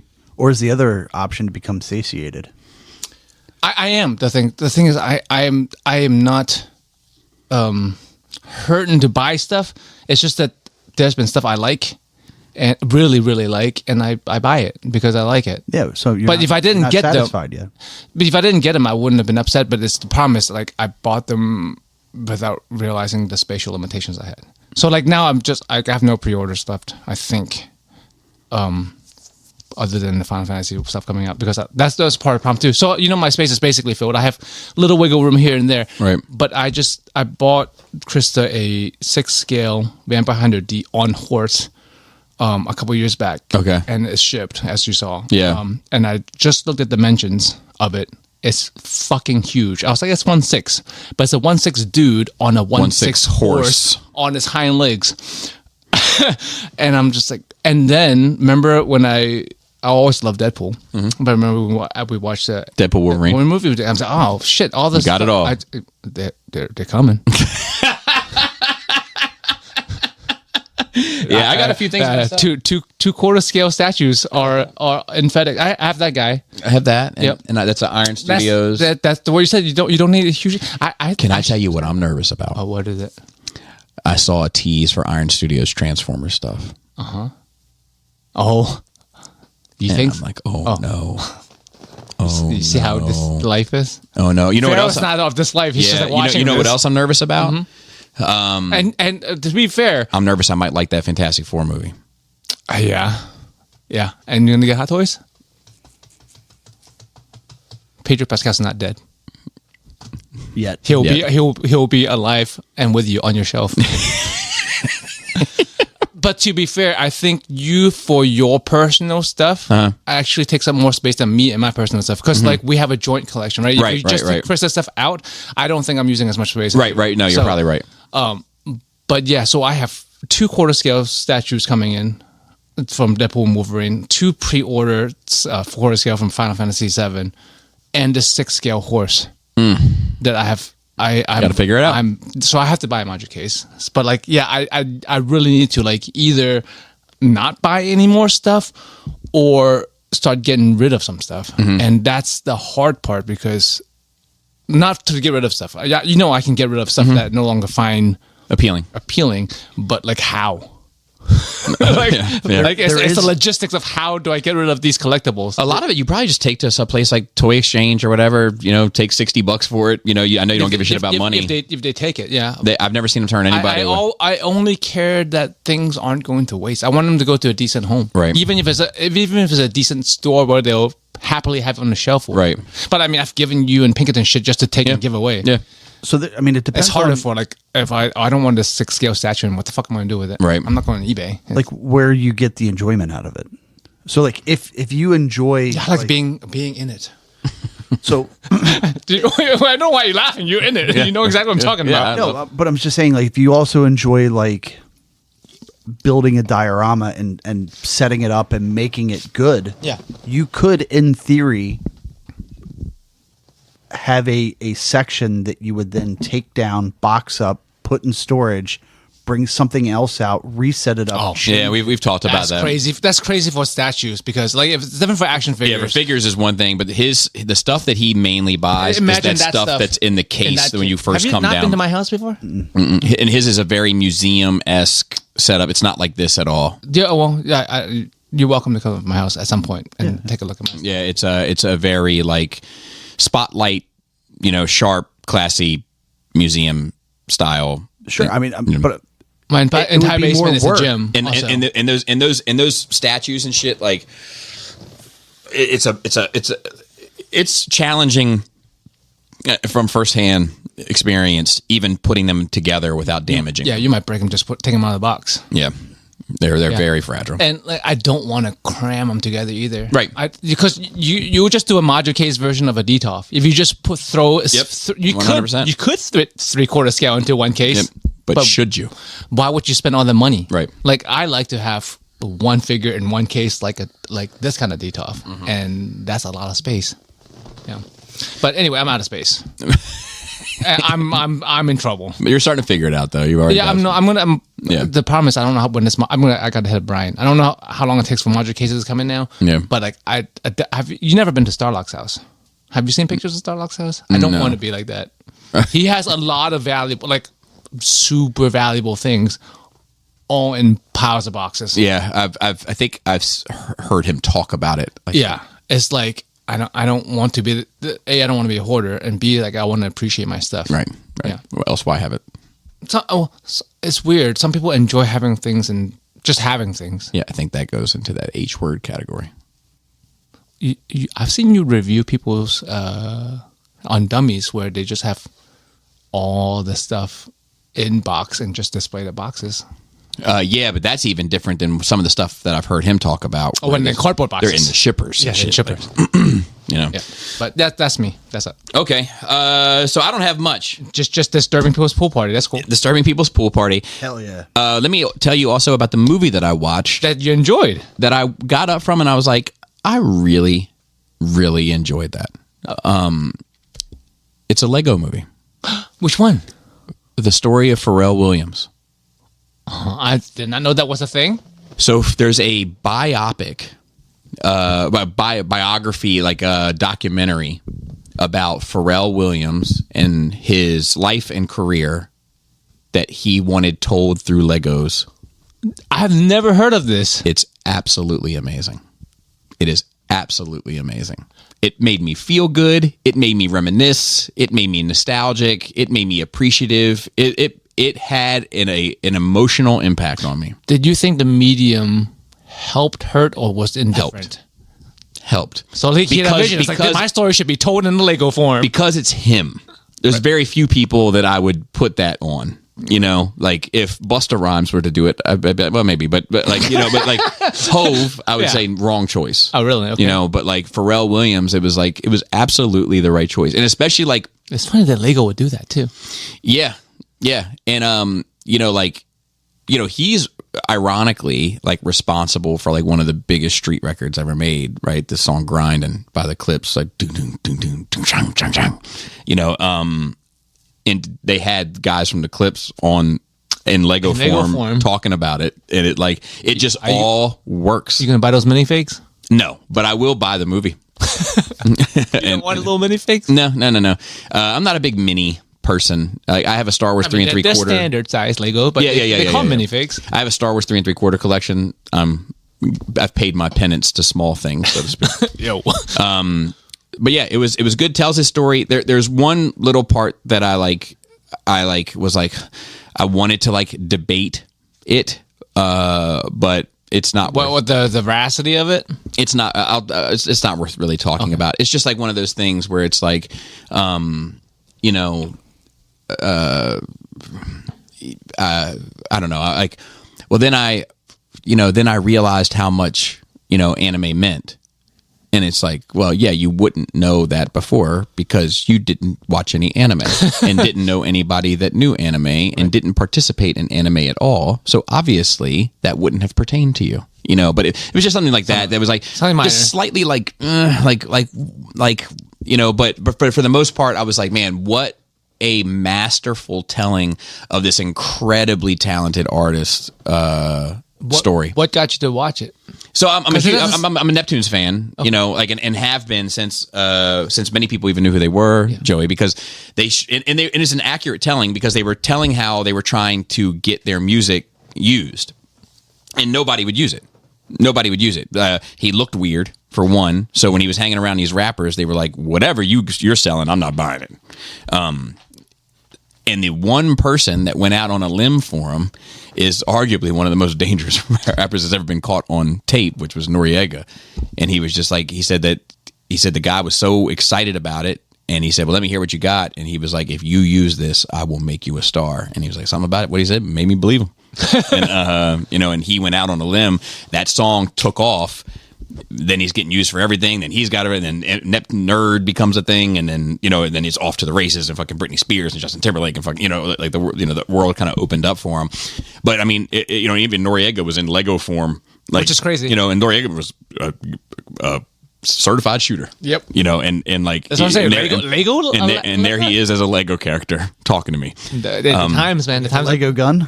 Yeah. Modern times are great. They used. I don't think they have Lego guns. They used to have Lego police with Lego guns when in the 80s. I had some.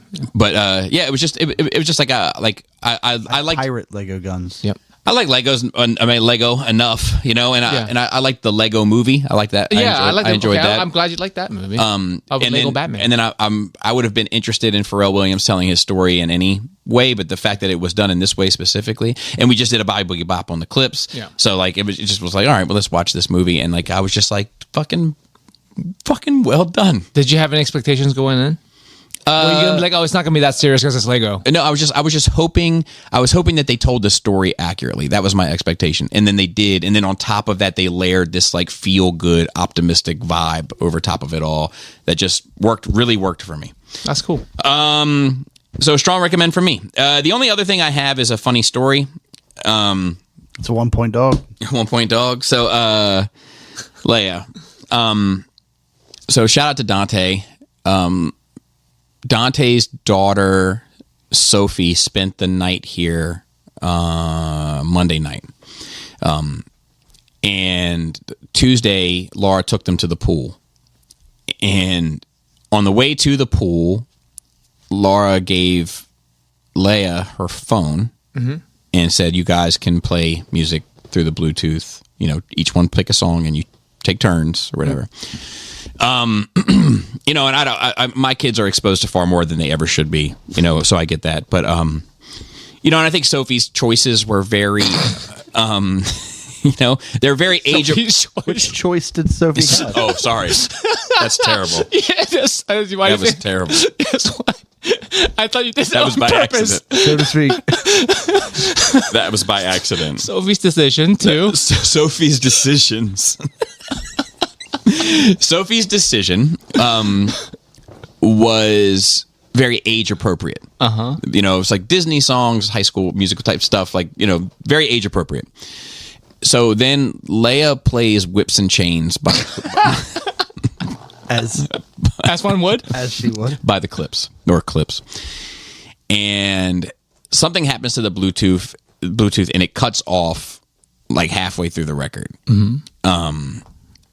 And Leia's trying to figure it out. And Laura looks at her and says, maybe that's not a bad one to end on. Right? So Laura's telling me this story, right? Yeah. And then Leia interjects and says, and when she said, maybe that's a good one to close on, she made her eyes big and point her finger up like I was being too loud in a library and she was the librarian. Great mind. That kid has a great mind. Yeah, I agree. Made me laugh. Other than that, I'm like still, working through this photo project. What year are you on now? So I'm right now. I'm in a cleanup phase of 80 to 96. So everything's in. All the pictures and stuff are in. I'm like putting in artwork like that I did as a kid that Laura did in school, little school projects and stuff. Yep. One of them is similar to that, but it's like I have artwork from like when I was like a child, like drawing Transformers and stuff, and like some of that stuff. I'm like, man, this fucking. I don't know why I have this still, but it's fucking cool that I do. Yeah, I don't know why you collected things. Yeah. So you finish interrogating all the prisoners. Well, so I also have a lot of report cards and such. And C is a very common letter. And I found this one in my that was from second grade. And like it was a whole bunch of them, but like so Jana's like going through them with me, and Jana starts like reading the comments off, and she's like laughing hysterically because she can't control herself, and she was like, oh, here's a good one. She was like, Bobby has a really hard time staying on task. Also has a lot of trouble following written or oral directions. And then there was like another one that was like, Bobby would rather spend much more of his time goofing off with friends than staying on task. And Bobby at sometimes has a tendency to make inappropriate comments at inappropriate times, and he does them loudly. And like, oh. You're like, just because I can change doesn't mean I will. Still accurate. And my kids are having a fucking blast with it, and whatever. And then the only other thing I have family wise is Selena tried out for travel ball yesterday. She had one tryout yesterday, and then she has one on Saturday, and she seemed to do well. Nice. She went to the beach with her friend for 3 days, which was like interesting because that's a new one for me. Is like, you're going to go with another. Yeah, you're going on a vacation with another family, and she texted me while she was going. I think she missed us a little bit, but she texted me and she was like, "I have lots of stories." Period. And I was like, I'm here for the tea. Bring them in. I'm here for the tea. They might be too vanilla for her. Maybe. But having grown up in this family. Yeah, maybe. Dinner with the in-laws was good? Yeah. So they came over. Did they complete their task? Yeah, that's what I'm saying. Did you finish interrogating all your prisoners? Like your aunt? Right. No, I picked up on that. The interrogation's far from over. But let me tell you Phase this. one's complete. I earned some brownie points with my wife. Oh. So my wife is the oldest, right? I probably wouldn't have had that any other way.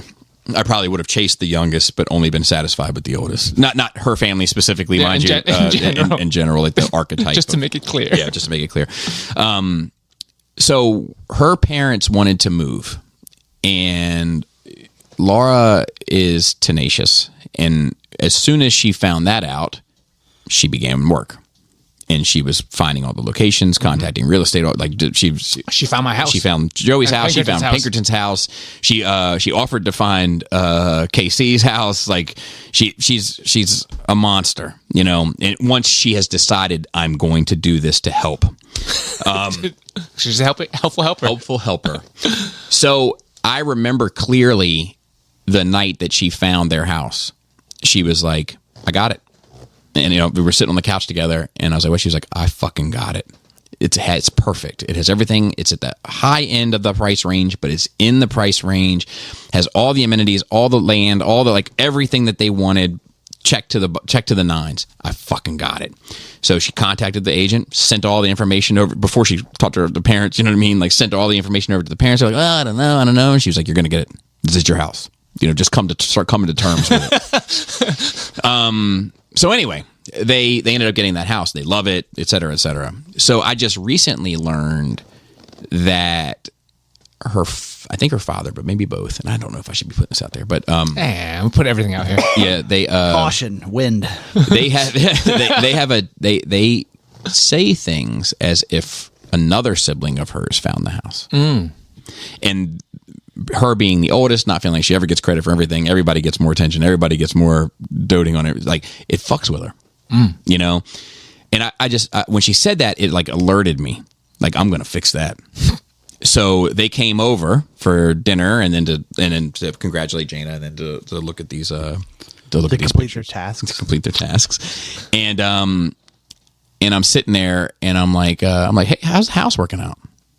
And How long has it been to this house? like a year. Oh, that's new. Yeah, That's yeah, fresh. it's relatively new. That's Yeah, fresh. yeah, It's yeah. not like So I'm 5 years ago. So I'm like, I'm like, how's the house working out? They're like, oh, we love it. It's great. And I was like, yeah, I will never forget when Laura found that house. I was sitting there on the couch, and Laura looked at me and said, "I fucking found your house." And I drilled it in, and then later on in the night when we went to bed, Laura was like, "Thank you." And I was like, "You got it." And I was like, "I was trying to be subtle." She's like, "Well, you were not subtle."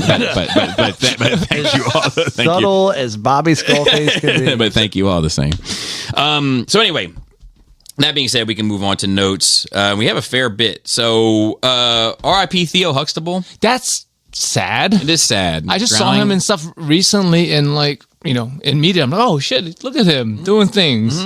And yeah. Relatively young guy, 50-some years old. It's not far from us. Yeah. At this point. It was weird that it was a drowning. Yeah. And only because he was with his 9-year-old. Yeah, that part is strange. So it's like I wonder if there was some other medical emergency and hyper tragic that led to the drowning. Yeah. Because if the 9-year-old is just hanging out next to you. Yeah, you don't know. Yeah. They're not going to know what to do or if something was wrong. No, but it's just if the 9-year-old's in the pool. Yeah.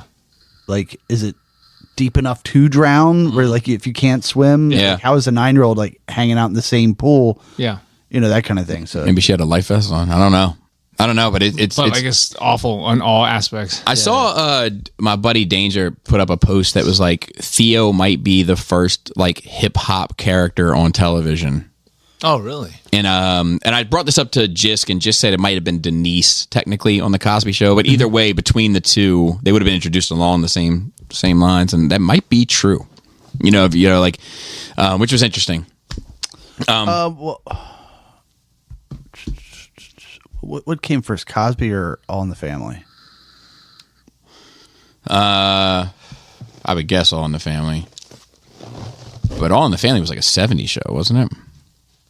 Oh. I don't know. If only there was a box. If only somebody was here. Yeah, if only there was a box and an intern. That would work for coffee. Yeah. 71 Yeah. So is when that started. So I thought it was the 70s. And then Cosby was 80s. 80s. So, But who was hip hop in All in the Family? I mean, they explored a lot of concepts, especially race. Yeah, but I'm talking specifically like hip hop culture. Like listen to rap No, music. but that's what I'm saying. Like, break danced. Like I didn't watch. I haven't watched all of the All in the Family or all of the Cosby. Yeah, same. I may have seen most of the I Cosby. just feel like that they might have introduced. It wouldn't have been like a long-standing character. but I don't know. Yeah. And then of course Ozzy. Oh, he's not already dead? No. recently? Sure. You might have thought he was dead years ago because Sharon was keeping him alive with I a think- hand up his ass. But Either that or just like pumping him full of like epinephrine. To, like, but what will I do with the money, Ozzy? What will I do with the money? oh no. She's a real bitch. Oh my god, dude! She is the Yoko Ono of metal. Yeah. But that being said, what a guy, what a legend, like in the sense of his career and his run. Now, you've been sending me a ton of old school Ozzy interview clips. Yeah, well, I sent that one in particular.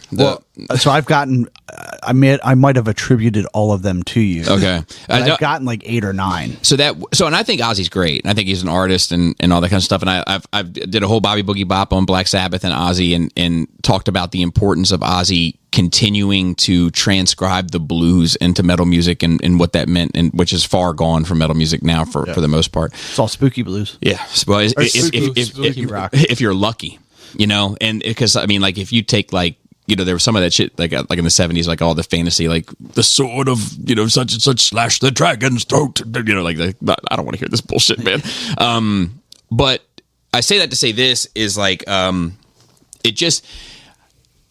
The clip that I shared was a clip where he was speaking pretty fondly of a World War II villain that is quite maybe the villain, maybe the villain of World War II, with a particular mustache shape and size, and he was speaking very fondly of him. And the reason why I sent that is because of how they did Kanye. And they both acted like just like clutch my pearls, and that was what always sat weird with me with them. Right towards the end, which I hate because I've always thought of Ozzy specifically one particular way, and then Sharon, however the fuck you want to think of her. Yeah. Who's they in this? Ozzy and Sharon, the Osbournes, as the legacy of Ozzy Osbourne. No. When you say they clutch their pearls, Ozzy and Sharon. okay. Because my thing was, it's like, man, like, dude, like you bit the head off of an animal and spit it into the crowd. And now you're saying that what this guy is saying, which I don't agree with what this guy is saying, but what you're saying that what he's saying is just inexcusable. And then there's this, there's this clip of you talking this way. And it's that type of shit that didn't sit right with me. But what a fucking music catalog that dude has. And of course, like those first 4 specific Black Sabbath albums are incredible, and then the first 1 or 2 Ozzy albums, people feel the way that they feel, which is fair. But like, I would challenge anybody to go listen to Perry Mason by Ozzy Osbourne, which was like I think released in the goddamn 90s. And that's a fucking current sounding hard ass rock record that sounds on par with the music that was being made at its time, which is hard to do, right? Like you take like a la Clips right now that managed to do something that feels current and yet is from an older generation. Like it's very uncommon, like the dude had a vision. I'm happy that even though Sharon is, I'm happy that he was able to have this last moment prior to his death, where he, they had that huge rock show and all those bands came out and did covers of his work and were able to express how much he meant to them while he was still alive. Like that shit means a lot to me. Got his flowers. Yeah, exactly. And I'm so happy for him in that regard. but then like, it wasn't too long. My feed is my best friend and my worst enemy sometimes. And it's like, did you know that Ozzy Osbourne and Sharon Osbourne signed paperwork in Switzerland to both be put to death at the same time? I'm like, what? So I clicked on that. Apparently it was either Switzerland or what's the other one I confused with Switzerland? It doesn't matter. Sweden. It was one of the two countries over there. With SWV. Sisters with Voices. So they went over there and apparently, allegedly signed paperwork because I guess they both have dementia to some degree. But they said like if one goes, they sign paperwork that like you'll put the other one down, basically, that they can go together. Yeah. I'm curious to see. He backed out. I'm curious to see how if that shakes out. if that will be fulfilled. I got a couple hours a day. I can remember things. I can spend. She's a real character, but rest in peace to a legend, and a huge impact and huge, like a lot of family trees follow a route back to Black Sabbath, and at least one Bats tree ended. Yeah, so rest in peace to Ozzy Osbourne. And then we have some movie trailers. So The Conjuring. Yeah. Okay, I just want to say this. I watched this and didn't find this trailer interesting at all. But I have two side notes to it. One, there's a character in it that looks like Marilyn Manson again. And there's something going on about people that grew up in the 90s that are now making horror movies and have a Marilyn Manson. That image is there. It works. Yeah. It works. Secondly, once this is done, it's called Last Rites. I'm guessing that means it's going to be, money talks, obviously, and the sun don't shine if sun don't shine. But if this is the last one, I'm down to watch all of them. Because I think I've missed a few, but I'm down to watch all of them in succession and have a conversation about that. I'm always down for movie time over here. What were your thoughts? Actually, I need you to help me get that TV back on. Something is wrong with it. It probably needs to be updated.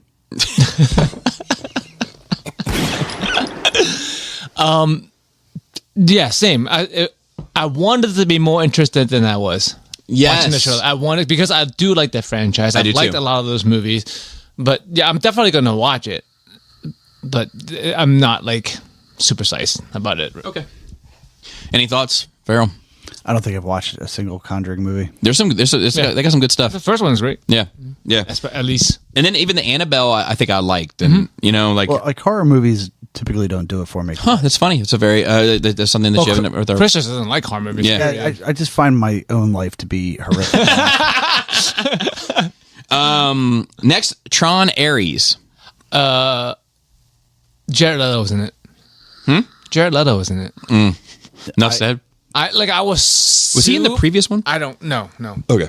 I was super excited. Everything looked super great, and then not even the first trailer. I was like, oh shit, more Tron. This looks great. Music sounds great. Everything looks great. And then I saw his face. I'm like, I'm fucking out. I didn't even finish the trailer. So I fucking hate that guy. In solidarity with Joey. Did the same. Tron. So I thought there was something interesting. This doesn't look as good or interesting to me as the previous one. The Legacy? Yeah. But that being said, there's something about this that I found interesting from like a discussion standpoint of like the disposable soldier. Now, I know a lot of veterans that would argue that they've been disposable for years in a very, satirical and almost, sarcastic, but true way. But that's not how I mean. I mean in the sense of like they're indestructible in a way. You just rebuild, you just recreate, you just whatever. Droid army. Yeah, which is where I think we're headed. Almost like a clone war. And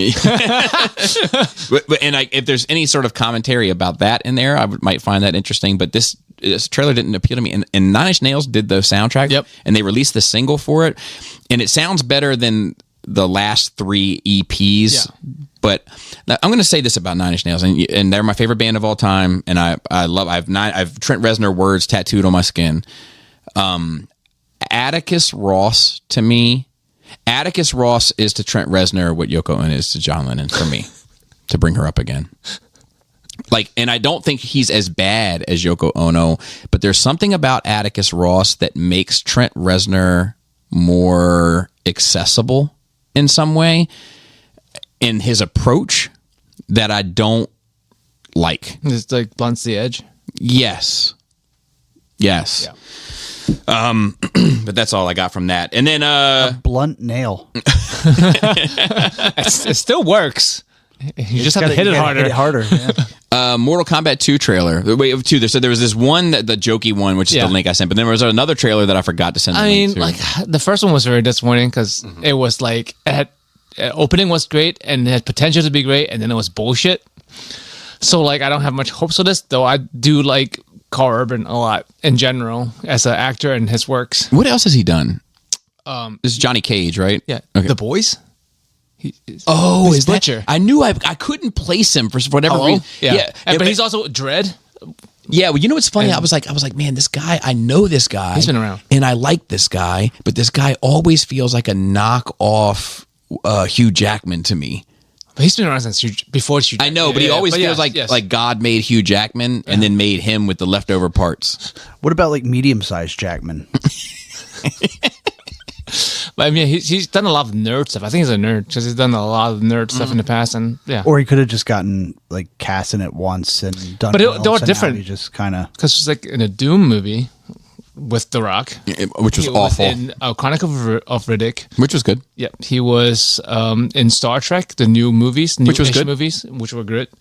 He was Dredd in the newer Dredd. Not Is that the one where it ends like he in never shows his face? in a city that's like built in a circle around like Yeah, the Mega Block, like Yeah, yeah. and like everything. That was fun. Yeah. So like he's been And The Boys is great. Yeah, he's been in lots of stuff, and I quite like him. But this doesn't look good to me. I'll say that too. Yeah. What do you think about a bald Jade? Let me tell you, at first I was repulsed. No, Bobby. But Bobby, I'm talking about my gut. Okay. My gut reaction But was you should my- know yourself to know that you're going to change your But mind. then I was like, you know what though? You know, Come here, you. Bobby. I'm gonna get him to Thailand.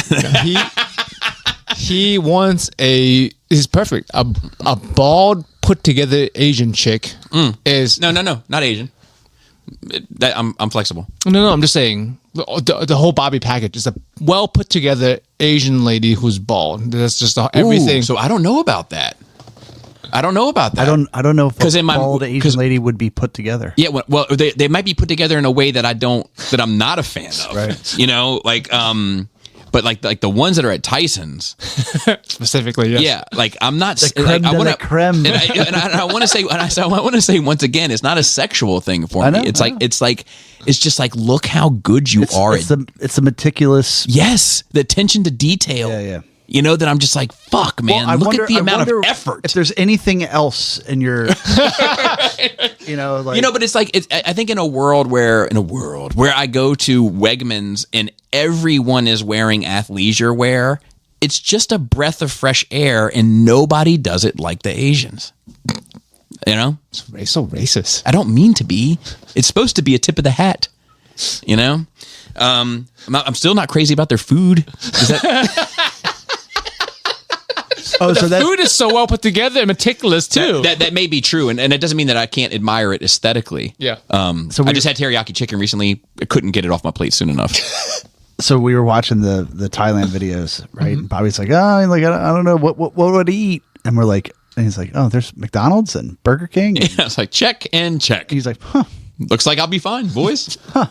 Chicken nuggets. Game on. And right there, I was like, we might be able to get him. All right, and then so this last trailer, Bobby's favorite. The Importance of Being Earnest. Yeah, it's so Which good. is a documentary on Jim Varney's life, as you know, and with obviously the emphasis being on the character Ernest that he portrayed. Yeah. And I got fucking choked up watching this shit. Like I was like, man, like what just like a little. Now watch. I'll watch this and it'll say something about like I don't know, albinos. That's not acceptable. And I'll be like, oh fuck, Ernest. But like for the times, as long as for the times it's okay, I guess. But my thing is like it's just he just represents this thing to me of like this like just wholesome, family friendly, funny goodness that like is bad for all the right reasons. And like to see him talk and like other people talk about him and how much he cared about it and what it meant to him, and that he got this nose job, so then they put lenses on the camera to make his nose bigger, and the irony of all that, and like And I'm just like, man, like, what a fucking guy, dude. I'm watching Ernest Goes to Camp soon. It's like reminiscent of like Mr. Rogers. I'm making this egg dish. It's called Eggs Erroneous.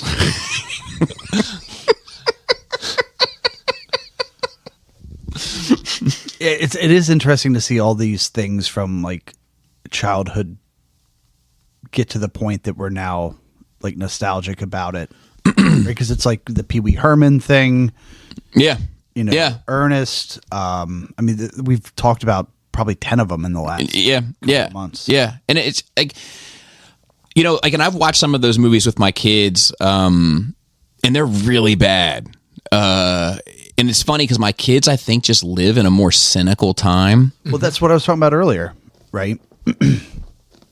Like the whole Pee Wee Herman thing.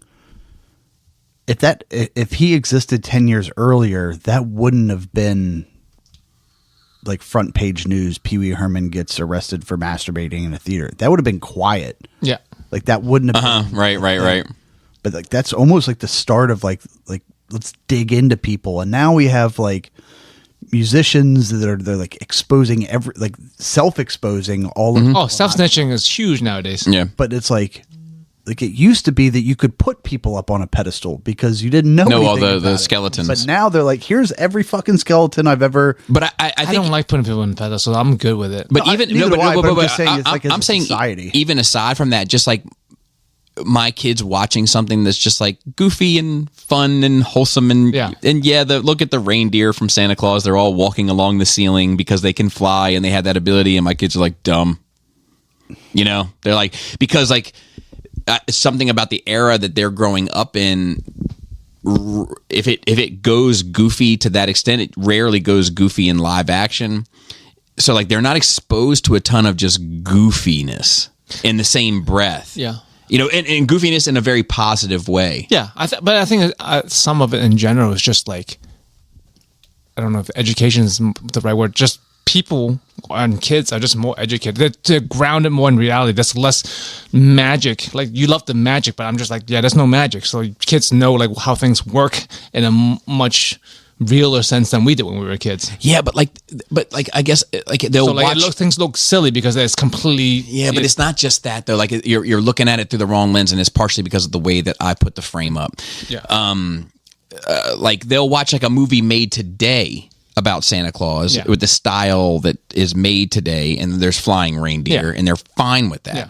Or even like what was the movie where the reindeer crashed like in Central Park or something, or the sleigh crashed in Central Park, and somebody I can't place it, but they'll watch something today with the same sort of themes. It's just done in a very today way, and they're fine with it. But like like that, if you watch that shit like Scared Stupid, Ernest, or any of that shit, it's so goofy. Yeah, it's supposed to be, but also so wholesome. Yeah, and it's almost the wholesomeness that they're just like corny. They find corny, you know, and which for Jaina.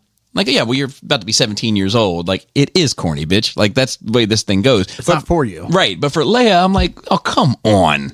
Well, just fucking, you know what I mean? Like, you're smiling all the time. Now you want to be critical? You know? Like, and maybe it's me. Maybe it's what I've exposed them to. Yeah. I mean, do they gravitate toward, like, realism or hyper-realism? No. So it's not about the fantastic. It's not about the fantastic. Like take Ernest Goes to Camp. Ernest just literally goes to a summer camp, right? Right. They find that the same way. It's just like the overstated happy goodness, optimism. Yeah, and I didn't mean like against the magical. I meant like realistic in the sense of this is not how humans behave. Yeah, like maybe. tonal. Yeah, because like it's the same thing with sitcoms. I remember watching sitcoms as a kid, and we had a discussion in class, which was kind of progressive in like the 6th grade or 7th grade or something, and the teacher was like, which one this is a very vivid memory. Yeah. Which ones, everyone watched TV, right? I mean, yeah. Which one of this seems like a real family to you?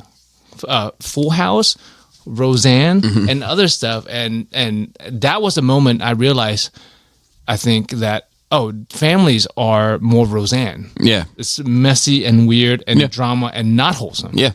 So if you and some of that wholesome sitcoms that probably just won't fly now because we don't live in a world where we pretend that's real at all. Yeah. Well, I'm not sure. I'm not sure it was ever Like pretending Family like it was- Matters, all of those shows were like quote unquote wholesome shows that like, right, but they were. I don't think they were ever portrayed as like reality, but almost like a. but they were acceptable, like what you want to strive for almost. Yeah, like as a Well, I think as an example of what could be. so. I think the Cosbys actually kind of did that the best, where it was wholesome and love, but it was also blended with reality and whatever, and like as Tackling real subjects. And coming from as a kid, like and I think about this too with some of the discussions we've had where I've talked about like diversity in the 80s versus diversity today. Like growing up watching the Cosbys, everybody watched the Cosbys, and like the Cosbys was my blueprint. Because I didn't like and cue the violins, but I didn't have a model for what a family was supposed to be. Right. To me, the Cosbys was like, man, that's the fucking goal. 2 staircases, 2 parents, everything in twos. 2 cases. 2 cases is a lot. And obviously, like they loved each other, but they bickered and they fought and they disagreed and they messed with each other but they loved each other. And like to me, I was like, man, that is the American dream. To me, as a kid. Yeah. And So here's a hot take, and this is just a now thought, so it's unpolished and everything like that. But so now we have virtue signaling, right? But we had virtue signaling back then too, yeah. right? And the idea was that most people agreed back then with the virtue, and now we have such a crazy spectrum of virtue of what is virtuous. That some people are like, oh no, this is the way that we all should be. And then there's people like, no, that's the exact opposite of the way we should be. And I think there's also, I'm not judging sincerity, but I think like even today, the virtues, like nobody questions Keanu Reeves. Like I'm not a Keanu Reeves fan. I think he's a total hack. But nobody questions, including myself, his virtuous nature. Like he wants to do it, seemingly not knowing him from a mile away. He wants to do the right thing because it's the right thing to do. It's I quantity over time. I think when people get irritated with celebrities or whatever, it's when you're like, oh, you're doing this because you have to, or you're streaming it or something. Yeah. But like a lot of these wholesome people, like or even Ernest or Mr. Rogers, it's like from secondhand story of people telling stories about them that no one knew or they didn't broadcast themselves. Oh, remember that time that Keanu Reeves fucking drove this guy because his car broke down or whatever? It's like you hear about stuff like that and you see that he has a selfie with them. It's not a PR stunt. No, it's not. It's just good people being good people. And exactly. That's the genuineness of it. Yeah. It's not signaling at all. Right. Well, it's yes. It ends up becoming a beacon more than yes. So like the Mr. Rogers thing made me start thinking like, I'm not up to date on my Mr. Rogers scandals or his past. There hasn't been any, as far as I know. I think there's been a lot of alleged, but it's all been like disproved. I'm just saying that as a disclaimer to say that like I'm not, whatever. So like to me, like the whole thing of like Mr. Rogers was a soldier and killed people, and that was all bullshit. But it's like it's also an interesting concept to me to think that maybe people have to kind of experience the dark side a little bit to actually be somebody you should listen to when they say, "Hey, I've been over there. It ain't fucking worth it. This is the direction we should be." I think that's the way to go. You have had to experience, because if you're born a certain way and you just do the certain thing, like, well, you don't know any other way. So like, why should, if you had to go to war and you had to kill people and you're like, that's fucked up. Let's be good. Yeah, and I'm like, oh yeah, that's the guy I want to listen to. Yeah. Look, trust me, you guys can go over there. You don't want to. And even like those little nuggets that come out, I guess it's like wisdom, really, that I always look for. I think mainly because my father, I always felt was someone that was just full of wisdom, just had these little nuggets to give you, like be the guy that stands next to a chair and all this type of shit, that like, that little like that Mr. Rogers shit of like whenever something horrific happens, and you feel terrible and you feel bad and you feel depressed, look in the background and you'll see there's always people helping. And it's like, it's like just little shit like that is a perspective change, a shift, and like, I don't know. I think that like, when my kids, I get it, sign of the times, generation, blah blah Times blah. out of times, but things like change. when my kids would much rather watch someone get hit by a car in an Instagram reel. I love than those. Yeah, same. I have a lot of those. Then Ernest say that you should love your parents or whatever. I'm like, come on, guys. Like at the very least, let's appreciate both. But anyway. So I think liking one helps you like the other. Yeah. Anyway, I really want to see it. I get the impression that this is some sort of indie project from the way that it's framed, like, because it's not like coming to theaters or coming to Netflix. Or they're like, sign up for the email. I'm like, oh shit, But They're gonna run out of budget before they finish this shit. I hope that we have something to look forward to. Then two last things. One was just a real talk. There's a Hot Toys Galactus coming. 1/6 scale, right? 1/6 scale, but not true. I mean, Because that would be bigger than ridiculous. us. Yeah. So, but it's shorter than the Marvel Legends. I mean, I know Galactus changed size. Yes. But they can 1/6 is whatever he wants. He can be a regular human size if he wants. Sure. Like that's at least they have the freedom to do that. But Yeah. I feel like they should have made it just an inch bigger, so to speak. Like, just as a statement. Like One more, just to put us over the edge. This is Hot Toys, and we have the biggest Galactus available. yeah, but yeah, That's just but, my, but just my being the hot take. biggest was never their appeal. They never tried to appeal to that kind of. Well, I think that the size of their figures does have an impact on. Being 6 scale. Yeah. Yeah, but they never had to be the biggest or whatever. No. Well, but they did have the Hulkbuster, which is fucking ginormous. right. So like I would like to see the Hulkbuster next to it. I guess I don't know. But it should. You're right in the fact that at least it should be the biggest figure that they have. Yes. Like nothing should be bigger than that. Yeah. So I just think it's like a little bit. I mean, I'm happy because I'm not interested at all. Yeah, we're gonna put that guy. Right. But I mean, your Galactus is you have space issue too. yeah, your guy's yeah, he standing. doesn't. Yeah, he's on the bar. All right, and the last one is more info about Diamond Select Toys pre-orders. It just said earlier this week. Bro, they've been thinking shit forever.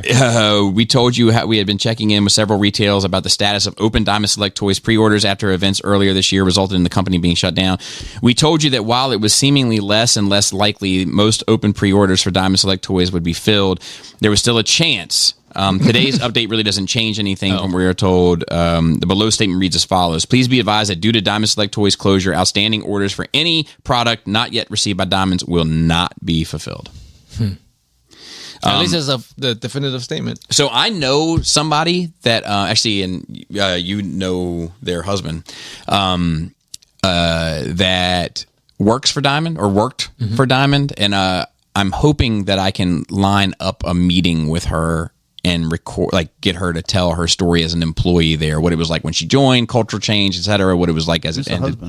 His name's Dave.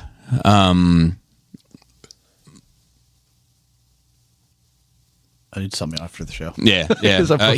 I'm pretty stupid right now. He often drives mopping vehicles. He doesn't do it exclusively, but he often drives mopping vehicles, and sometimes even the ones that I'm involved with is known to, specifically on days where I'm supposed to do it, but or DJ's supposed to do it. But anyway, so and then we have a couple questions.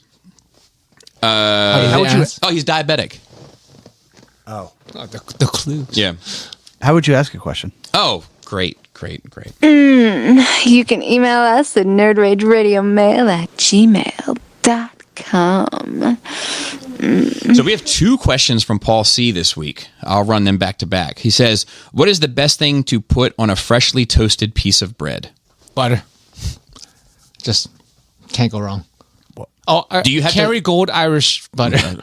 And do you have to stop at one thing? Is It's like, it the single best thing? Because the single best thing is butter. Yeah. yes. If I But had to only pick one. But a little bit of butter and a little bit of grape jelly is pretty great. Yeah, it's slamming. Butter and A jelly. little bit of butter and a little bit of sugar Yeah. is slamming. What about cinnamon on there too? Then you're getting crazy. A little bit of butter and a little bit of garlic. Oh, Yes. Yeah. Well, that was Depends my on the garlic bread. bread as a child. 100%. What about a little bit of shredded cheese and ketchup? 'Cause that was my pizza. Oh, no, I'm not doing that. I'm not doing pizza. I'm not doing. I'll take it without the ketchup.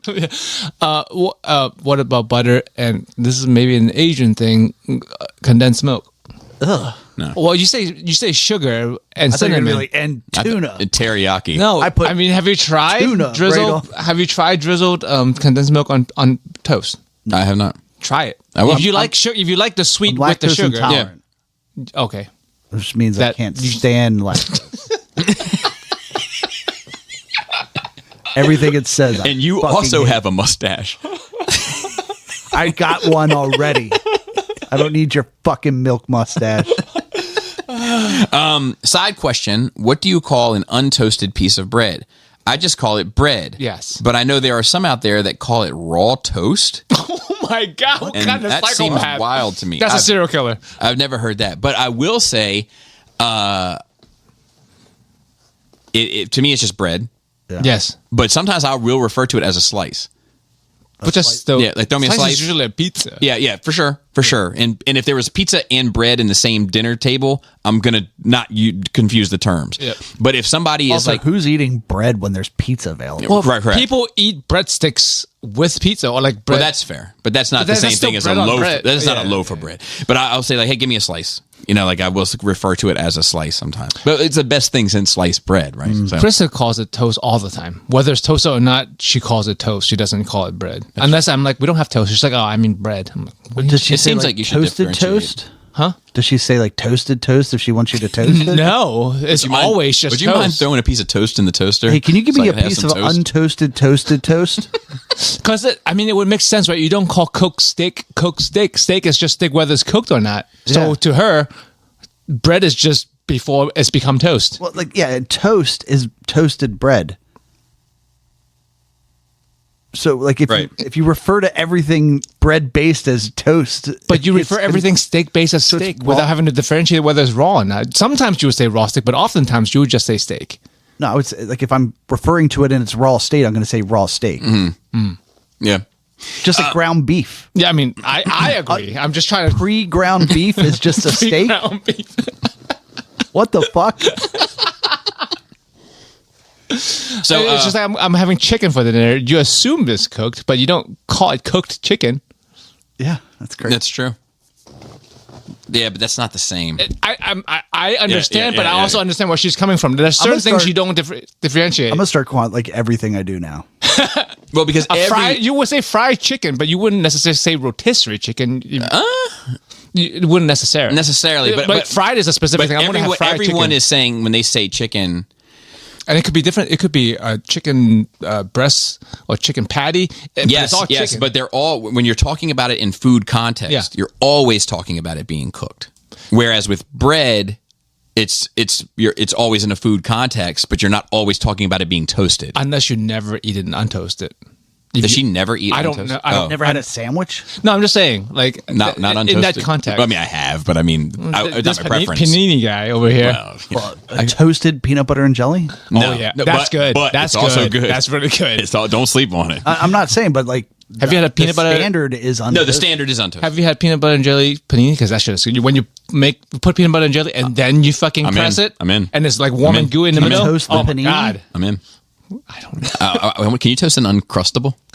You could. You can, but I do like Uncrustable. But my problem with them is you're supposed to let them sit out and thaw to room temperature. Who has time for that? Yeah, yeah. The best is when you let them sit out for half as much time, and they're still kind of frozen in the middle. I don't like that. Delicious. I don't like that. either. But an Uncrustable is surprisingly good. They are very good. Yeah. They become soft and stuff when you give them the time. Yeah, it's like almost like whenever I eat one, I'm always like, you shouldn't be this good. Correct. You shouldn't taste like a real sandwich. Yes, I like it it when does. it's but it cold does. and the peanut butter's still slightly frozen because it's almost like crunchy peanut. Yeah, I don't butter like that. without- I don't like crunchy I don't even peanut like butter. peanut butter either. Yeah. Get it out of here. I do. Get it out of here. You're smooth. I go. I want it so fast. Don't even finish crunching up those peanuts. Paul C. also wrote in and said, firstly, R.I.P. Malcolm Jamal Warner, who we called Theo earlier. And actually, you know what's funny? When I wrote R.I.P. Theo, Yeah. I contemplated, should I write Malcolm Jamal Warner? Yeah. But then I was like, no, He's Theo to us. he's Theo to me. And you know why? Because I'm not going to write Ozzy's real name either. He's Ozzy to me. You know, and that's the conversation I had with myself. I was pretty bummed when I read about his passing. The first thing I said was, oh man, Theo died. That got me wondering, who are the actors who, despite the many, many things they may have done in their career, will forever be tied in your head to a singular character? Malcolm Jamal Warner has been in Community, The Resident, Malcolm and Eddie, etc., but he's always Theo Huxtable to me. Reginald Vell Johnson will always be Carl Winslow. Matthew Perry will always be Chandler, and Sarah Michelle Gellar will always be Buffy. And Katie Holmes will always be Joey from Dawson's Creek. Anyone like that for you guys? Liam Neeson. Who will he be? He's always the dude from Taken. But you still call him Liam Neeson. You don't call him that dude from Taken. Yeah. But I'm just saying, he's always just that. Yeah. Oh, Every he time I always see that guy. him, he's just that character. Tony Soprano. Like I often call James Gandolfini Tony Soprano. I mean, it's much faster and easier to say also. Yeah. Chick from Sex and the City is always that horse face woman. I think he's talking about when the role. She didn't play a horse and everything because she was doing really good. Everything. The answer to that is nay. Nice. Danny Tanner. I watched a lot of Full House. Well, there you go. But like, I know he's like a super fucking vile. Also from the Cosby Show. I mean, to be fair, a lot. Rudy. Yeah. Like whenever, like, you know, because she's done like model work and stuff in her later years and all that, and I was like, look at Rudy getting fucking And what's the salacious. I don't know him as this, but I hear it all the time. The dude from The Office. Dwight. No, That is one though. Yeah, I don't know his real That's name. Dwight. I don't watch The Office, and I don't know his real name, but I know that's Dwight. Yeah, people call him Dwight. the main character. Steve Carell. No. No. Oh, Jim. Jim. Yeah. Okay. Yep. He's one too. He's done Yep. several things after. Well, I guess I didn't a watch lot. The Office. He's in the so, Marvel like, stuff. He was Mr. Fantastic, and Yeah, he was in Quiet Place. 13 Hours. He Yeah, played yeah, Quiet Navy Place. SEAL.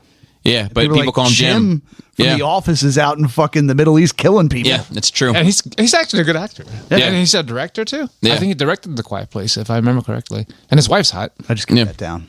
I believe that. I believe all those things. Keep it down. And then one last question was from Logan. Hail to the Wizards. Yo. Just wanted to stop by and say thank you to all of you guys for the great content. It feels good to laugh. Just a couple questions today. With the term quiet quitting being thrown around nowadays, I'm not familiar with that. Maybe Joey has to educate me. Irish goodbye. I'm good at that. Have you guys ever been so frustrated and fed up with a job that you have lost all desire or motivation to actually try and do good? My current job pays well, but I just feel dissatisfied as a whole with it. I want to feel like what I'm doing truly matters and is making the world a better place. I've been feeling similarly to how Joey feels about people lately. So maybe my Asian upbringing, my work ethics is just my work ethics. If I'm being paid to do a job and I agree to it because I signed up for it, then I'm going to do what I'm supposed to do. I might not go above and beyond, but also like if you're getting paid well, especially being very aware of a world where people aren't, that I'm very thankful to be paid well, so I do my job regardless of whether I like it or not. I've never quit. I've hated jobs before, and I've always put in 2 weeks, and I've always worked to the last minute at my full capacity. I have to. Like my last 2 pharmacy job, I was like, this is my 2 weeks, and for those 2 weeks, you wouldn't know that I've quit because I've done worked as hard as I normally do. It's funny, in my adult life, I've only had 3 real jobs. Like, you know, I worked at gas stations, all that shit as a kid and all that kind of But stuff. not a real But like job. 9 to 5, yeah. whatever. I've only had 3 jobs, and 2 of them were service jobs. And they're all technically service jobs, but serving community or whatever. And one of them, I was the worst job I've ever had in my life. Worked there for a year. That was working for social services. Yeah. Fucking hated it. Was fucking miserable. Depressed the fuck out of me. Drowned me out. Made me feel numb. Like, and it wasn't just the workload. It was mainly the people. The workload sucked too because I've said this before, but there was nothing I've experienced quite like it, where basically they took the people that were on the system. I was responsible for interviewing people to see if they were qualified for food stamps, medical assistance, or TCA, which people mistakenly call welfare, but Maryland doesn't have welfare. And like, I was responsible for processing their application and seeing if they qualified and then approving their benefits. Yeah, awful job. That's Sounds what awful. that's what I did in the morning, and I took 4 applications in the morning, and then I was responsible for renewing meaning their shit was about to expire and I had to reprocess, because at that point you don't have to come in for an interview. You just send your pay stubs, you send all this stuff, reprocessing your renewal in the afternoon. So 4 and 4, the expectation was that I would do 8 a day, right? In order for the county that I worked, which is Frederick County, to just not have people fall off the system, every employee needed to do like 26 a day. Yep. So every day, You're behind. people would fall off the system every day.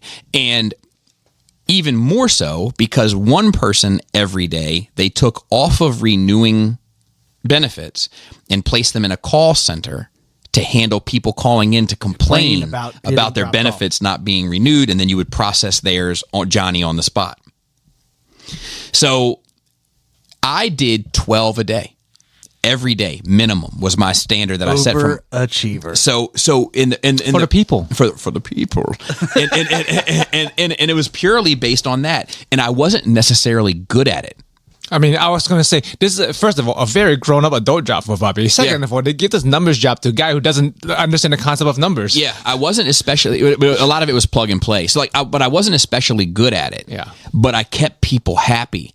So I was a valued asset, even though I wasn't especially good at my job. But it was the office space really that made me miserable. Like it was my coworkers that made me miserable. Like I've Just told like this, an office space. Yeah, I've told this story before, but like there was a lady, her name was Betty, and Of course. it looked like she should have been a librarian. Huge Harry Potter fan. Am I painting the picture? So like she would come in on your birthday with like a little cupcake or something or whatever, and then she would come to your cubicle and she would say, "So you had a birthday, you came into work, have yourself a piece of birthday cake," and I wanted to die every time. Hey, you want the wholesome. That's the wholesome. Yeah. So I would, Right? That's wholesome, isn't it? yeah, it's different, but like just a wholesome happy birthday, I value you would have been perfect. But like I would get to work an hour early, sit in the parking garage and just look at the building and tell myself, I'm going to get through this. Like, you're going to get through today with little things. I'd be like, look, you're going to go get a coffee at 10. At 10 a.m. You're going to get yourself a coffee. At 11, you're going to go get a bagel. Yep. You're going to go get a bagel from that little bakery. That's going to feel so good. You're going to get through the day. Like, you're going to have a cigarette at 2. Like I would tell myself these little treats I was going to have to get myself through the day. And I found another job, put my 2 weeks in, worked until my last minute and moved on. What's funny is the job that I had before my social services job, I worked on a loading dock, delivering furniture for office people, government office people, which are arguably even less appreciative, and had no value. Had no real, I'm not saying they don't have any value. I'm just saying that there was nothing like serving or rewarding or anything like that. Just getting a job done. But it was an amazing work experience. Because your coworkers. Because the coworkers. And that's what I learned about myself, is that like I do like feeling like what I do has merit and value. That does feel good. However, what means the most to me is spending the time that I am alive on this planet with people that I enjoy their company. That's what means the most to me. Yeah. When I first met you is when I quit a job that was like that. I showed up half an hour early to the parking lot and I just sat there. I would bring 4 bottles of water. I had 8-hour shifts. I'd bring 4 bottles of water. Every 2 hours I would finish a bottle, and that's how I kept track of time. 1 more bottle of water and I get to go home. Wow. And I quit that job to get like my only job I could find at the time was a job that was 3 hours away, 1 day a week. I'm like, okay, if I cut my job had two locations, one of which I hate. But if I lost those hours, I become part-time. So I stayed at my other location. I had 2 days a week. I was like, okay, if I work 1 day a week somewhere else, I could like make just enough to pay bills and not be miserable. And that's how I started working at the place I'm working now. But yeah, I understand the feeling. I could not. Yeah. I could not, even that job, I stayed all the way to the end. I couldn't just walk out. I couldn't just quit. It's just not in me. Also, I don't understand people who quit the job before finding a new job. Like, my sense of stability won't allow me to do that. If I can't guarantee that I will have a paycheck coming up, I'm not going to quit my job. I learned that, like, I could be the guy that you send the box of straight metal rods to, and I am the one that folds them into paper clips. Yeah. I could do that all day if I'm with the homies. Yeah, you can just bullshit all day folding paper clips. If I'm with the guys, I'm perfectly happy doing anything. Yeah. Yeah, so I had this this job working for a medical device manufacturing company. So like you're in clean rooms all the time. And this place sucked so much. And it didn't have to. Right? So like Was management or? management and like this weird like reward system that like in retrospect is like inhumane. Like not like that's a bit of an exaggeration. Right. Yeah. So, you know, like the multiple processes. So we took pig bladders and turned them into wound care devices. Okay. Wow. Cool. Right. So the processes were considered either dirty or clean. Right. And then there's some intermediate, and they happened in different locations in the building. Right. So we had this Bluetooth speaker, and phones weren't allowed in. Okay. Right. And that makes sense because they're dirty. Yeah. Right. They're out in the real world. So we'd go into these like semi-dirty processes where like literally pig bladders that we had just harvested. Well, they harvest somewhere else, but we had just processed. The first step of processing was just washing them out. So we're in there and we're scraping the like the biomaterial off of this inner layer of pig bladder. And we had a Bluetooth speaker. We had a tablet that was connected to the Wi-Fi, and they wouldn't let us listen to music. So we're all in there, gowned up, double glove, face mask, the whole 9 yards for hours at a time. In silence. In silence, just listening to scrapers. And I was like, can we listen to fucking music? And they're like, we'll give it a shot. But we find the productivity goes down. And I'm like, in what world? It would either stay the same or maybe go up because you're like fucking scraping to the beat and shit. The BPMs have to be at a certain, a certain amount. Yeah. So we House music. we get this, we get the speaker, we get the music. All of a sudden, people are much happier. Yeah. Right. Morale's good. Music's good for morale. You know, and the productivity goes way up. And then something happens where somebody made a mistake on the paperwork. And I get it. The paperwork is super important for this kind of stuff. It has to be meticulous. And they're like, well, that explains it. No more music. It's music's fault. It's the music. You guys are just too focused on, you know, that you enjoy this. It's as if Marilyn Manson shot up Columbine. Right. and you know, so that was a bad part. And then you get into like the clean room. Yeah. Right. The like, sterile part. Yeah. And that one was like, they're like, absolutely no music in there. You know, like cleaning 3.5 hours a day, mopping the ceilings. Yep. Right. Yeah, I worked in a lab before. And it's just, and not being able to listen to music is brutal. Brutal. It's just silence. You're listening to the hum of the equipment and the scraping sounds, whatever. Yeah. Right. Yeah, it's awful. And it was miserable. And it got to the point where I was just like, I fucking hate coming here, but it was great money. Right. Yep. I fucking hate being there. Like I used to like figure out when we were going to do like the monthly clean, which is like the deep clean. And I would call out that day. Yeah. Because it's like, I was tired of smelling like bleach. I was tired of, you know, all the other chemicals. It was, you know, the hum, the whole 9 yards. And like my work product went down. And I got to the point where like, I was like, oh, they're going to fire me. And I can't wait to collect that unemployment. So I didn't quit. Right. I just allowed nature to take its course. Yeah. And I was like, here it comes. They get called into the office and they're like, we have noticed some problems. And I'm like, I don't know what you're talking about. I think I'm doing great. I told my social services, like, when I put my 2 weeks in, they were like, "Well, can we ask why?" And I was like, "I'm doing a career change." And they said, "What career?" And I was like, "I'm going to mop floors."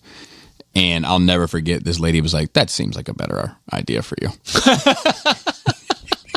It could be a compliment. Yeah, I didn't know how to take it, to be honest with you. Or a dig. I also want to say to Logan one last thing is that also make sure that you're doing everything that you can to make sure for your own happiness, right? And you may be. Yeah. But like, I know where he works. And sometimes you can, in that particular environment. And I won't put his business out there, obviously. Yeah. But one person can change a culture there.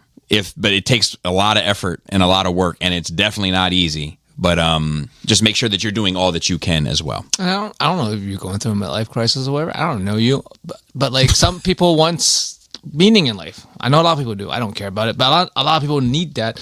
But I think a lot of people were trained or brought up to think that work is where you have that, but you don't. You just want meaning in life, some legacy, do something good in the world. You can do it outside of work. Mm-hmm. That's fair. So you go to work to get paid. That's what I do. I go to work to get paid. You go to work to get paid. That's how you make your money to do things you do want to do outside of work. If you have the time, outside of work, fucking go volunteer somewhere. That's fair. Yeah, and if you got 2 weeks off at the beginning of January, you can come to Thailand with me. You'll find some meaning out there. I'm not sure if it's the meaning that you're looking for, but you will find a meaning out there. One of those meanings might be just in terms of clearly identifying gender. Or blurring the lines more. Fair. Once again, shout out to Chris. Unfortunately, he couldn't make it again. His job is really kicking him in his ass. We did predict this. We did plan for this. Farrell is a part of that prediction and planning. Farrell, not Pharaoh. Yeah, shout out to Trey Vi. It's all good, buddy. Yeah. Also, I was trying to think if there's anything else that I wanted to say. We're going to be doubling up an episode in the not too distant future. We talked about that at the beginning, so maybe hopefully Chris will be able to make it to that. After dark, I think he's much more available after dark. And the problem is I'm just not. You're not. I know. I'm like every once in a while I can do it, but I can't be in the habit of doing it. My life, my home life is dependent upon the time that we spend together in the evening. So like I already donate one of those evenings every month to an evening thing, and I every now and then I can do a second one, which is fine, but I just can't do it habitually. So, and then shout out to Dante on Facebook. Shout out to Phil on Twitter. He's got so many obligations. And I know he's full of obligations. He is full Mainly of obligations. to dinosaurs. Yes, and really into dinosaurs. Busy guy. So, and with that, Flappy labius. Moist eyes. tight dick player.